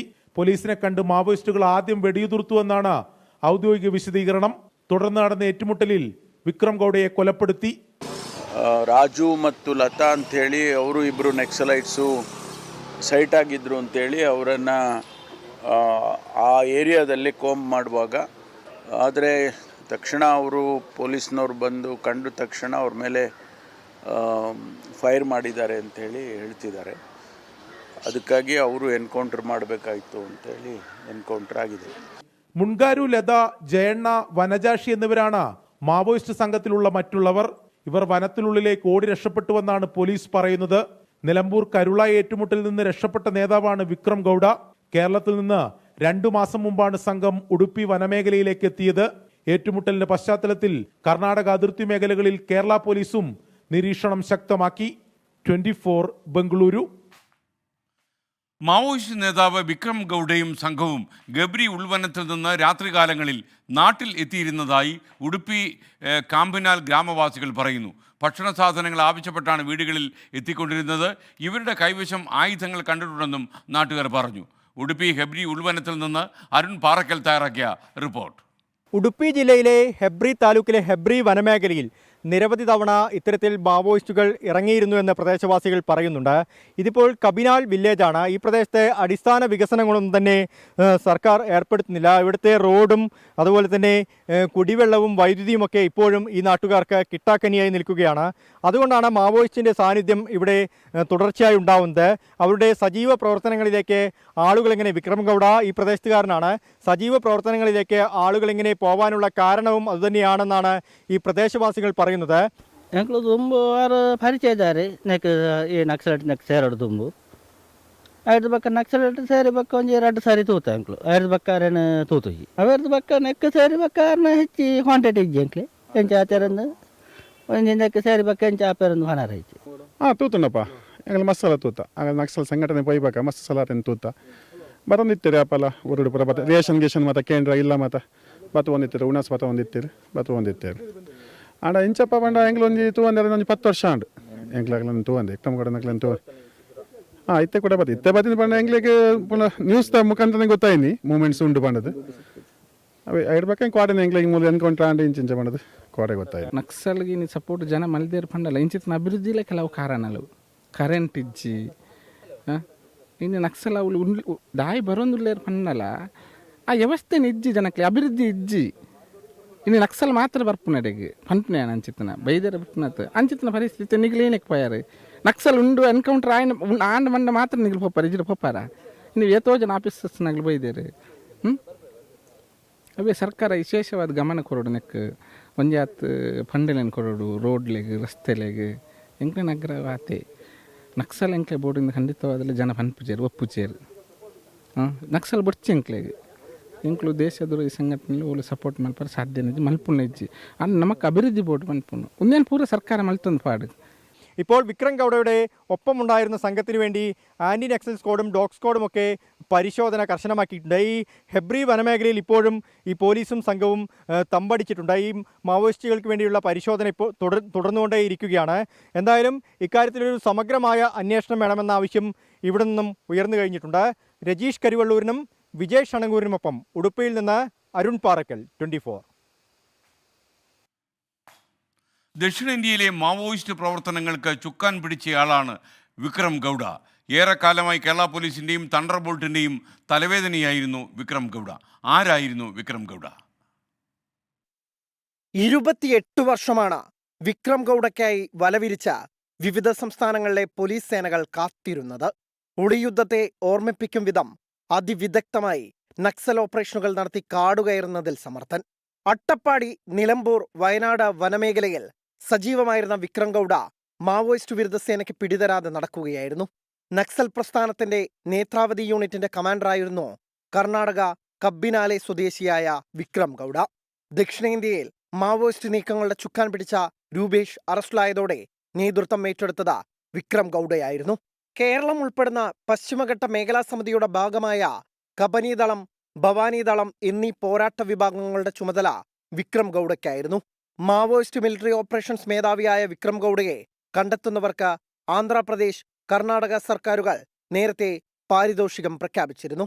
2016 നവംബറിൽ നിലമ്പൂരിൽ സുരക്ഷാ സേനയുമായി ഏറ്റുമുട്ടലുണ്ടാവുകയും വെടിയുതിർക്കുകയും ചെയ്തത് വിക്രം ഗൗഡയുടെ നേതൃത്വത്തിലായിരുന്നു. 12ഓളം മാവോയിസ്റ്റുകളാണ് വിക്രത്തിന്റെ നേതൃത്വത്തിൽ അന്ന് നിലമ്പൂർ കേന്ദ്രമാക്കി തമ്പടിച്ചിരുന്നത്. കുപ്പുസ്വാമി ദേവരാജ്, അജിത എന്നീ മാവോയിസ്റ്റുകൾ അന്നത്തെ ഏറ്റുമുട്ടലിൽ കൊല്ലപ്പെട്ടിരുന്നു. 2018 വയനാട്ടിലെ മേപ്പാടിയിൽ തൊഴിലാളികളെ തട്ടിക്കൊണ്ടുപോയി ബന്ദികളാക്കിയത് ഗൗഡയുടെ നേതൃത്വത്തിലുള്ള സംഘമായിരുന്നു. കേരളത്തിന്റെ പശ്ചിമഘട്ട മേഖലയിൽ കേന്ദ്രീകരിച്ചായിരുന്നു വിക്രം ഗൗഡ പ്രവർത്തിച്ചിരുന്നത്.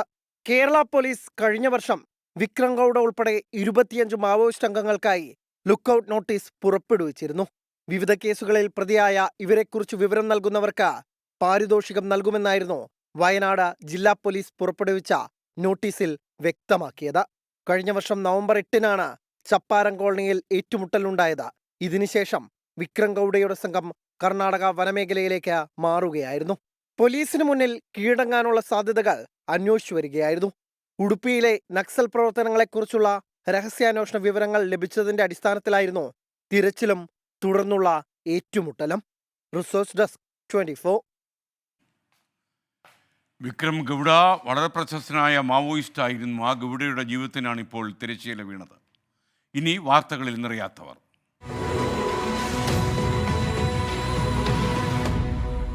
അസർബൈജാനിൽ കെട്ടിടത്തിന് മുകളിൽ നിന്ന് വീണ് ഗുരുതരമായി പരിക്കേറ്റ ഇടുക്കിയിലെ നീലിവയൽ സ്വദേശി അബിൻ ടോമിയെ ചികിത്സയ്ക്കായി നാട്ടിലെത്തിക്കാൻ ഉദാരമനസ്കരുടെ സഹായം തേടുന്നു കുടുംബം.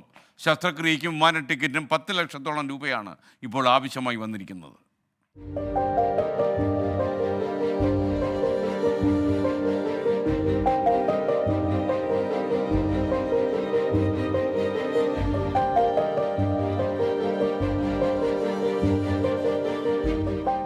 അസർബൈജാനിൽ അബിൻ ടോമി താമസിച്ചിരുന്ന 4 നില കെട്ടിടത്തിന്റെ മുകളിൽ നിന്ന് വീണ് അപകടമുണ്ടാകുന്നത് കഴിഞ്ഞ ചൊവ്വാഴ്ചയാണ്. അത്യാസന്ന നിലയിൽ ഗബാല ആശുപത്രിയിൽ ചികിത്സയിലാണിപ്പോൾ. ശൈത്യകാലമായതുകൊണ്ടാണ് തുടർ ചികിത്സയ്ക്ക് നാട്ടിലേക്ക് കൊണ്ടുവരാൻ തീരുമാനിച്ചത്. രാത്രി 12 മണിയായിരുന്നു ഡ്യൂട്ടിയായിരുന്നു. ഡ്യൂട്ടി കഴിഞ്ഞ് വന്ന് പിറ്റേ ദിവസം അവധിയായിരുന്നു. അപ്പം ഇവൻ ഇങ്ങനെ 4-ാം നിലയുടെ മുകളിൽ തുണി കഴുകിയിട്ടിരുന്നു. അതെടുത്തിട്ട് ഇറങ്ങിയ വഴിക്ക് ഇങ്ങനെ ചവിട്ടി തെന്നിയതാണ്. മഞ്ഞ് വീണ് കിടക്കുമായിരുന്നു. അപ്പം അത് ചവിട്ടി തെന്നിയിട്ട് പടിയെ പിടുത്തം കിട്ടിയില്ല. അവിടുന്ന് വീഴ്ക്കലായതുകൊണ്ട് കൈവിട്ട് താഴോട്ട് പോകും. 4 നിലയുടെ മണ്ടൻ താഴോട്ട് പോരുമായത്. നാട്ടിലേക്ക് വരാനായി അസർബൈജാൻ വിമാനത്താവളത്തിലെത്തിയപ്പോൾ രോഗിയുമായി പോകണമെങ്കിൽ ഡോക്ടറും സഹായിയും ഫ്ലൈറ്റിൽ വേണമെന്നറിയിച്ചു. അതോടെ യാത്ര മുടങ്ങി. അങ്ങനെ എല്ലാ രീതിയിലും വിഷമിച്ച് ഇവിടെ ഇരിക്കുക. എല്ലാവരോടും ഒന്ന് സഹായിക്കുവാണെങ്കിൽ ഇന്ത്യയിലേതും കൊച്ചിനെ ഒന്ന് എത്തിച്ചേച്ച് ഇവിടെ എത്രയും വേഗം എത്തിച്ച് ഓപ്പറേഷൻ ചെയ്യണം. അല്ലെങ്കിൽ വെച്ചുകൊണ്ടിരുന്ന് കഴിഞ്ഞാൽ ഒന്നും പറയാൻ പറ്റിയല്ല. അതിന്റെ സാമ്പത്തികമാണ് ഇപ്പൊ ഏറ്റവും ബുദ്ധിമുട്ട്. ഇപ്പൊ തന്നെ പോകണമെങ്കിൽ തന്നെ ഇപ്പൊ ഒരു 8 ലക്ഷം രൂപയോളം ആകും. അവിടുത്തെ ആശുപത്രിയിലെ ബില്ലെല്ലാം അടച്ച് കഴിഞ്ഞാലും അവിടുന്ന് വിടത്തുള്ളൂ. നിലവിൽ വിമാനത്താവളത്തിലെ ക്ലിനിക്കിൽ ലക്ഷങ്ങളാണ് ചികിത്സയ്ക്കായി ചെലവാകുന്നത്. ശസ്ത്രക്രിയ പോലും മാറ്റിവെച്ചു. സുമനസ്സുകളുടെ സഹായമുണ്ടായാൽ അബിന് നാട്ടിലെത്തി തുടർ ചികിത്സ സാധ്യമാകും. ഇനി കുറ്റകൃത്യങ്ങളുടെ വാർത്താലോകം. Hello police station. Digital arrest തട്ടിപ്പുകാരെ ക്യാമറയിൽ കുടുക്കി വിദ്യാർത്ഥി. തിരുവനന്തപുരം പേരൂർക്കട സ്വദേശി അശുഘോഷ് സൈന്ധവാണ് മുംബൈ സൈബർ പോലീസ് എന്ന് വ്യാജേന വിളിച്ച തട്ടിപ്പുകാരെ ശരിക്കും കുടുക്കിക്കളഞ്ഞത്. 2 മണിക്കൂറോളം അറസ്റ്റിന് ശ്രമിച്ച സംഘം കുടുങ്ങിപ്പോയെന്ന് മനസ്സിലായതോടെ വീഡിയോ കോൾ അവസാനിപ്പിച്ച് മുങ്ങിക്കളഞ്ഞു.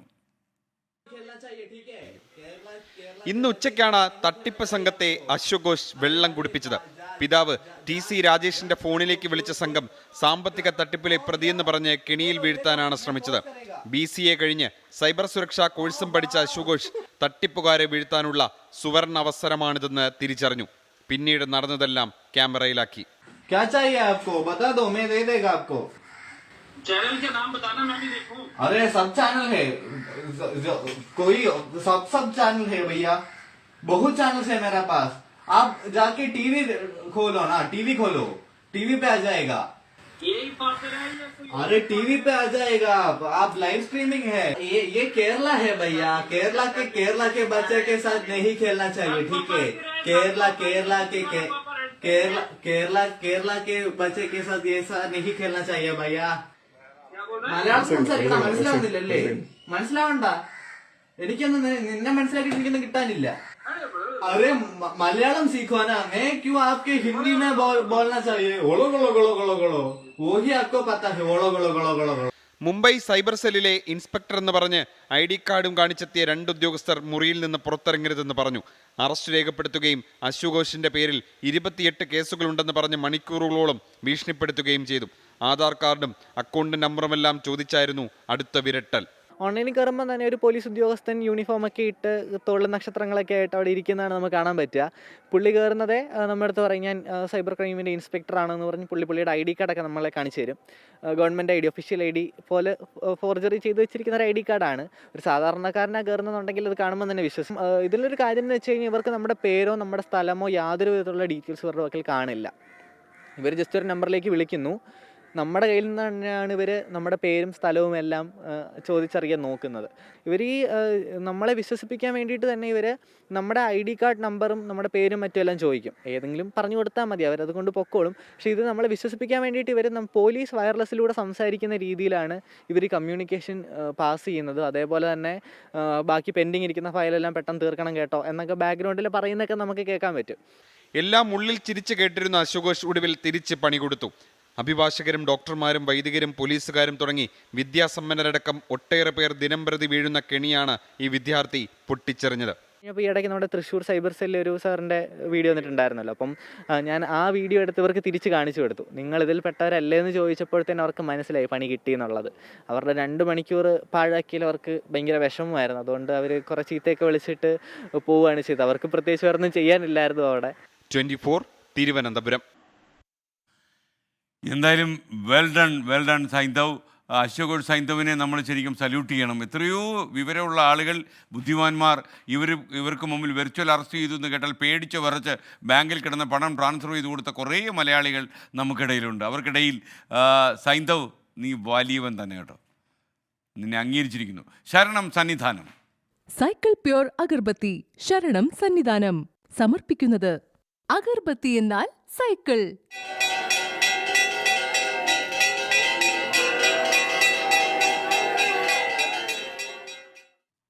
ശബരിമലയിൽ തിരക്ക് തുടരുമ്പോഴും ഭക്തർക്ക് സുഖദർശനം. മണിക്കൂറുകൾ കാത്തു നിൽക്കാതെ ശ്രീകോവിലെത്താം. വെർച്വൽ ക്യൂ വഴി ബുക്ക് ചെയ്യുന്ന ഭക്തർ കൃത്യസമയം പാലിക്കുന്നതും 18-ാം പടിയിൽ പോലീസുകാരുടെ ഡ്യൂട്ടി സമയം കുറച്ചതും വലിയ നേട്ടമായി. ഇന്ന് 60,000-ഓളം തീർത്ഥാടകരാണ് സന്നിധാനത്ത് എത്തിയത്.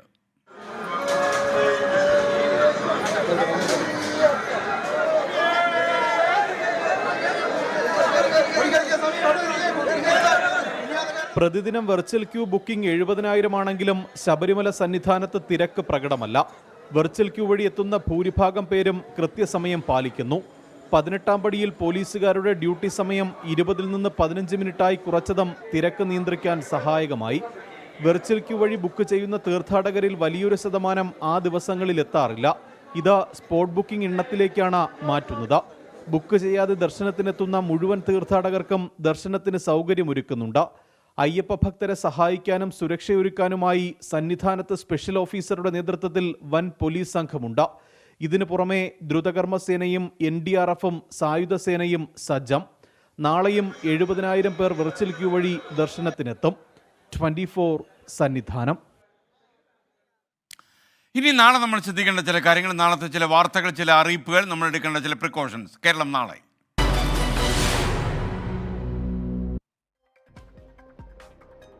ആൻറ്റിബയോട്ടിക്കുകളുടെ അനാവശ്യവും അമിതവുമായ ഉപയോഗത്തിനെതിരെയുള്ള ബോധവൽക്കരണത്തിൻ്റെ സംസ്ഥാനതല ഉദ്ഘാടനം നാളെയാണ്. വീട്ടിൽ നേരിട്ടെത്തിയുള്ള ബോധവൽക്കരണത്തിൽ ആരോഗ്യ പ്രവർത്തകർക്കൊപ്പം മന്ത്രി വീണ ജോർജും പങ്കുചേരും. വാണിയമ്പലം, നിലമ്പൂർ റെയിൽവേ സ്റ്റേഷനുകൾക്കിടയിൽ വണ്ടൂർ കാളികാവ് റോഡിലെ ലെവൽ ക്രോസിംഗ് ഗേറ്റ് നാളെ അടയ്ക്കും. നാളെ രാത്രി 10 മണി മുതൽ രാവിലെ 6 മണി വരെയാണ് ഗേറ്റ് അടച്ചിടുക. വാഹനങ്ങൾ വാണിയമ്പലം, വെള്ളാമ്പ്രം, നടുവത്ത്, വണ്ടൂർ വഴി പോകണം. Kozhikode Kannoth town LP school പരിസരം, കാളികാവ്, മുതുശ്ശേരിപ്പടി എന്നിവിടങ്ങളിൽ നാളെ വൈദ്യുതി മുടങ്ങും. നാളെ രാവിലെ 8 മണി മുതൽ വൈകുന്നേരം 5 മണി വരെയാണ് ഈ നിയന്ത്രണം. പ്രേക്ഷകർക്ക് വീണ്ടും സ്വാഗതം. പ്രൈം ടൈം തുടരുകയാണ്. ഇനി വാൽകൃഷ്ണം.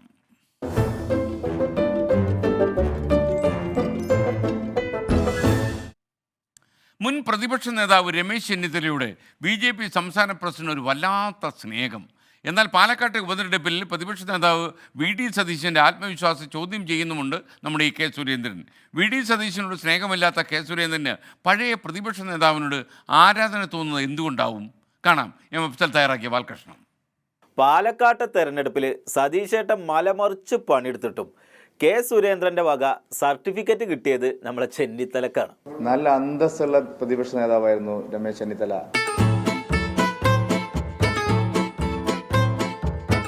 കാണുമ്പോൾ അറിയല്ലോ. ഇത് രണ്ടു ആളുകൾ കാണുന്നുണ്ട്. ആർക്കായാലും പ്രശ്നമല്ല. ഒരു കോൺഗ്രസ്സുകാരന് സുരേന്ദ്രന്റെ വക ഒരു സർട്ടിഫിക്കറ്റ് കിട്ടിയല്ലോ. ആ ഒരു രാഷ്ട്രീയ പശ്ചാത്തലം ഇപ്പോഴും നിൽക്കുകയാണ്. അത് നിങ്ങൾക്ക് തോന്നുന്നതാണ്. ഇപ്പോഴാണ് അതിന്റെ ഒരു രസം. അത് വളരെ വിജയകരമായി മുന്നോട്ട് കൊണ്ടുപോകാൻ കഴിഞ്ഞിട്ടുണ്ടെന്നാണ് എൻ്റെ വിശ്വാസം. ജനങ്ങൾ കാണുന്നുണ്ട്. അല്ല, ഇതെന്താ സംഭവം? സതീശേട്ടൻ നല്ല അന്തസ്സുള്ള ഒരു പ്രതിപക്ഷ നേതാവ് അല്ല എന്നല്ലേ മൂപ്പരിപ്പ പറഞ്ഞതിന്റെ അർത്ഥം? ചെറുപ്പക്കാർ സംസാരിക്കുമ്പോൾ അവരുടെ രീതിയിൽ പറയും. അത് നിങ്ങളൊരു ശൈലിയുടെ പ്രശ്നം എന്നാണ് മൂപ്പര് പറയണത്. എന്താ സംശയം? രമേശ് ചെന്നിത്തല നല്ല അന്തസ്സുള്ള പ്രതിപക്ഷ നേതാവായിരുന്നു. ഇന്ന് സുരേന്ദ്രൻ അതിനെ സ്വാഗതം ചെയ്തു. ഇവർ രണ്ടുപേരും ഒരേ നാവായി, ഒരേ ശബ്ദമായി. അല്ല, നിങ്ങൾക്കിപ്പോ എന്താ ഈ പഴയ പ്രതിപക്ഷ നേതാവിനോട് ഒരു സ്നേഹം? കള്ളിയില്ലാത്ത വിധം പിണറായി വിജയനെ ബുദ്ധിമുട്ടിച്ച ആളാണ്. അല്ല, നിക്കക്കള്ളില്ലാതെ ബുദ്ധിമുട്ടിച്ചിട്ട് ഓർക്ക് തന്നെ പിന്നെയും ഭരണം കിട്ടിയില്ലേ? ജനങ്ങളുടെ ഇടയിൽ ഒരു ചലനവും ഉണ്ടാക്കിയിട്ടില്ല. അല്ല, പിന്നെ ഇപ്പൊ നിങ്ങൾക്ക് സതീശേട്ടനോട് മാത്രം ഒരു കലിപ്പ്? ഇയാൾ അഡ്ജസ്റ്റ്മെന്റ് അല്ലേ? BJPയുടെ സംസ്ഥാന പ്രസിഡന്റ് ചോദിക്കുന്നു. എന്താണ് സുരേന്ദ്രേട്ടൻ ചോദിക്കും? ഇയാൾ പ്രതിപക്ഷ നേതാവാണോ? അല്ല, അതിലിപ്പോ എന്താ സംശയം? പ്രതിപക്ഷ നേതാവാണ്. ആർക്കപ്പോ ഇവിടെ സംശയം? അത് പരിശോധിക്കേണ്ട ഒരു കാര്യമാണ്. എന്നാലിപ്പോ അതല്ലല്ലോ. ഈ സമയത്ത് രമേശ് ചെന്നിത്തലനോട് നിങ്ങൾക്കൊരു സ്നേഹം വരാൻ എന്താ കാരണം? ഈ ഉപജാപക സംഘം ഗൂഢാലോചന നടത്തിയിട്ടാണ് അദ്ദേഹത്തെ മാറ്റിയത്. ഞങ്ങളത് നേരത്തെ തീരുമാനിച്ചു വെച്ചിരുന്ന കാര്യമാണ്, സംസാരിച്ചു വെച്ചിരുന്ന കാര്യമാണ്. ഗൂഢാലോചന നടത്തിയിട്ടാണ് അദ്ദേഹത്തെ മാറ്റിയത്. ഏയ്, അങ്ങനെയൊക്കെ ചെയ്യോ? ഇനി എന്തെല്ലാം കാര്യങ്ങൾ ഞങ്ങൾ ചെയ്തോണ്ടിരിക്കുക. അതൊന്നും ആരും പറഞ്ഞില്ലല്ലോ. ഇത് ജനങ്ങൾക്ക് ബോധ്യപ്പെട്ടിരിക്കുകയാണ്. എന്തായാലും പാലക്കാട് സതീശേട്ടൻ മരിച്ച് പണിയെടുക്കുന്നുണ്ട്. തോറ്റാ രാജിവെക്കോ പ്രതിപക്ഷ നേതൃസ്ഥാനം? എന്നിട്ട് ചെന്നിത്തലയെ ഏൽപ്പിക്കോ? സതീശേട്ടാ, തോറ്റാല് നിങ്ങളെ രാജിവെപ്പിച്ച് രമേശ് ചെന്നിത്തലനെ പ്രതിപക്ഷ നേതാവാക്കാനാണ് മൂപ്പര പൂതി. ഞാൻ ലീഡർഷിപ്പിൽ ഇരിക്കുമ്പോൾ പൂർണ്ണമായ ഉത്തരവാദിത്വം ഉണ്ട്. അത് ഏറ്റിക്കണ്. മൂപ്പര ഉത്തരവാദിത്വം ഏറ്റു. തന്റെ ഉത്തരവാദിത്വം പറഞ്ഞിട്ട് കാര്യമില്ലല്ലോ. അല്ല, വേറെ ആർക്കെങ്കിലും വീതിച്ചു കൊടുക്കണോ? അതിനെല്ലാവരും അവകാശപ്പെട്ടവരാണ്. ഞാൻ എല്ലാ ആശംസകളും നേർന്നു കഴിഞ്ഞു. സതീഷ് ചേട്ടാ, ഉത്തരവാദിത്തം നിങ്ങൾ ഒറ്റയ്ക്ക് ഏൽക്കണം എന്നാണ് മൂപ്പര് വെല്ലുവിളിക്കണേ. ഞാൻ ആ ഉത്തരവാദിത്വം ഏൽക്കുന്നു. ഞങ്ങൾ ഉജ്ജ്വലമായി വിജയം നേടും. അല്ല, ആദ്യം വി ഡി സതീശൻ രാജിവെക്കോ ഇല്ലയോ എന്ന് പറയട്ടെ. അത് കഴിഞ്ഞപ്പോ അടുത്ത ആഗ്രഹം തോറ്റ രാജിവെപ്പിക്കലാണ്. മറിച്ചാണെങ്കിൽ ഒരിക്കലും സംഭവിക്കില്ല. മറിച്ചാണെങ്കിൽ ഞാൻ എടുത്തു പറയും, ഞാൻ മാത്രമായിരിക്കും ഉത്തരവാദി. നന്നായി വരട്ടെ. അപ്പൊ റിസൾട്ട് വന്നു കഴിഞ്ഞാൽ ഈ വെല്ലുവിളികളുടെയൊക്കെ മറുപടിയായിട്ട് ഓടിയെത്തണമെന്ന് അപേക്ഷിച്ചുകൊണ്ട് നിർത്തുന്നു.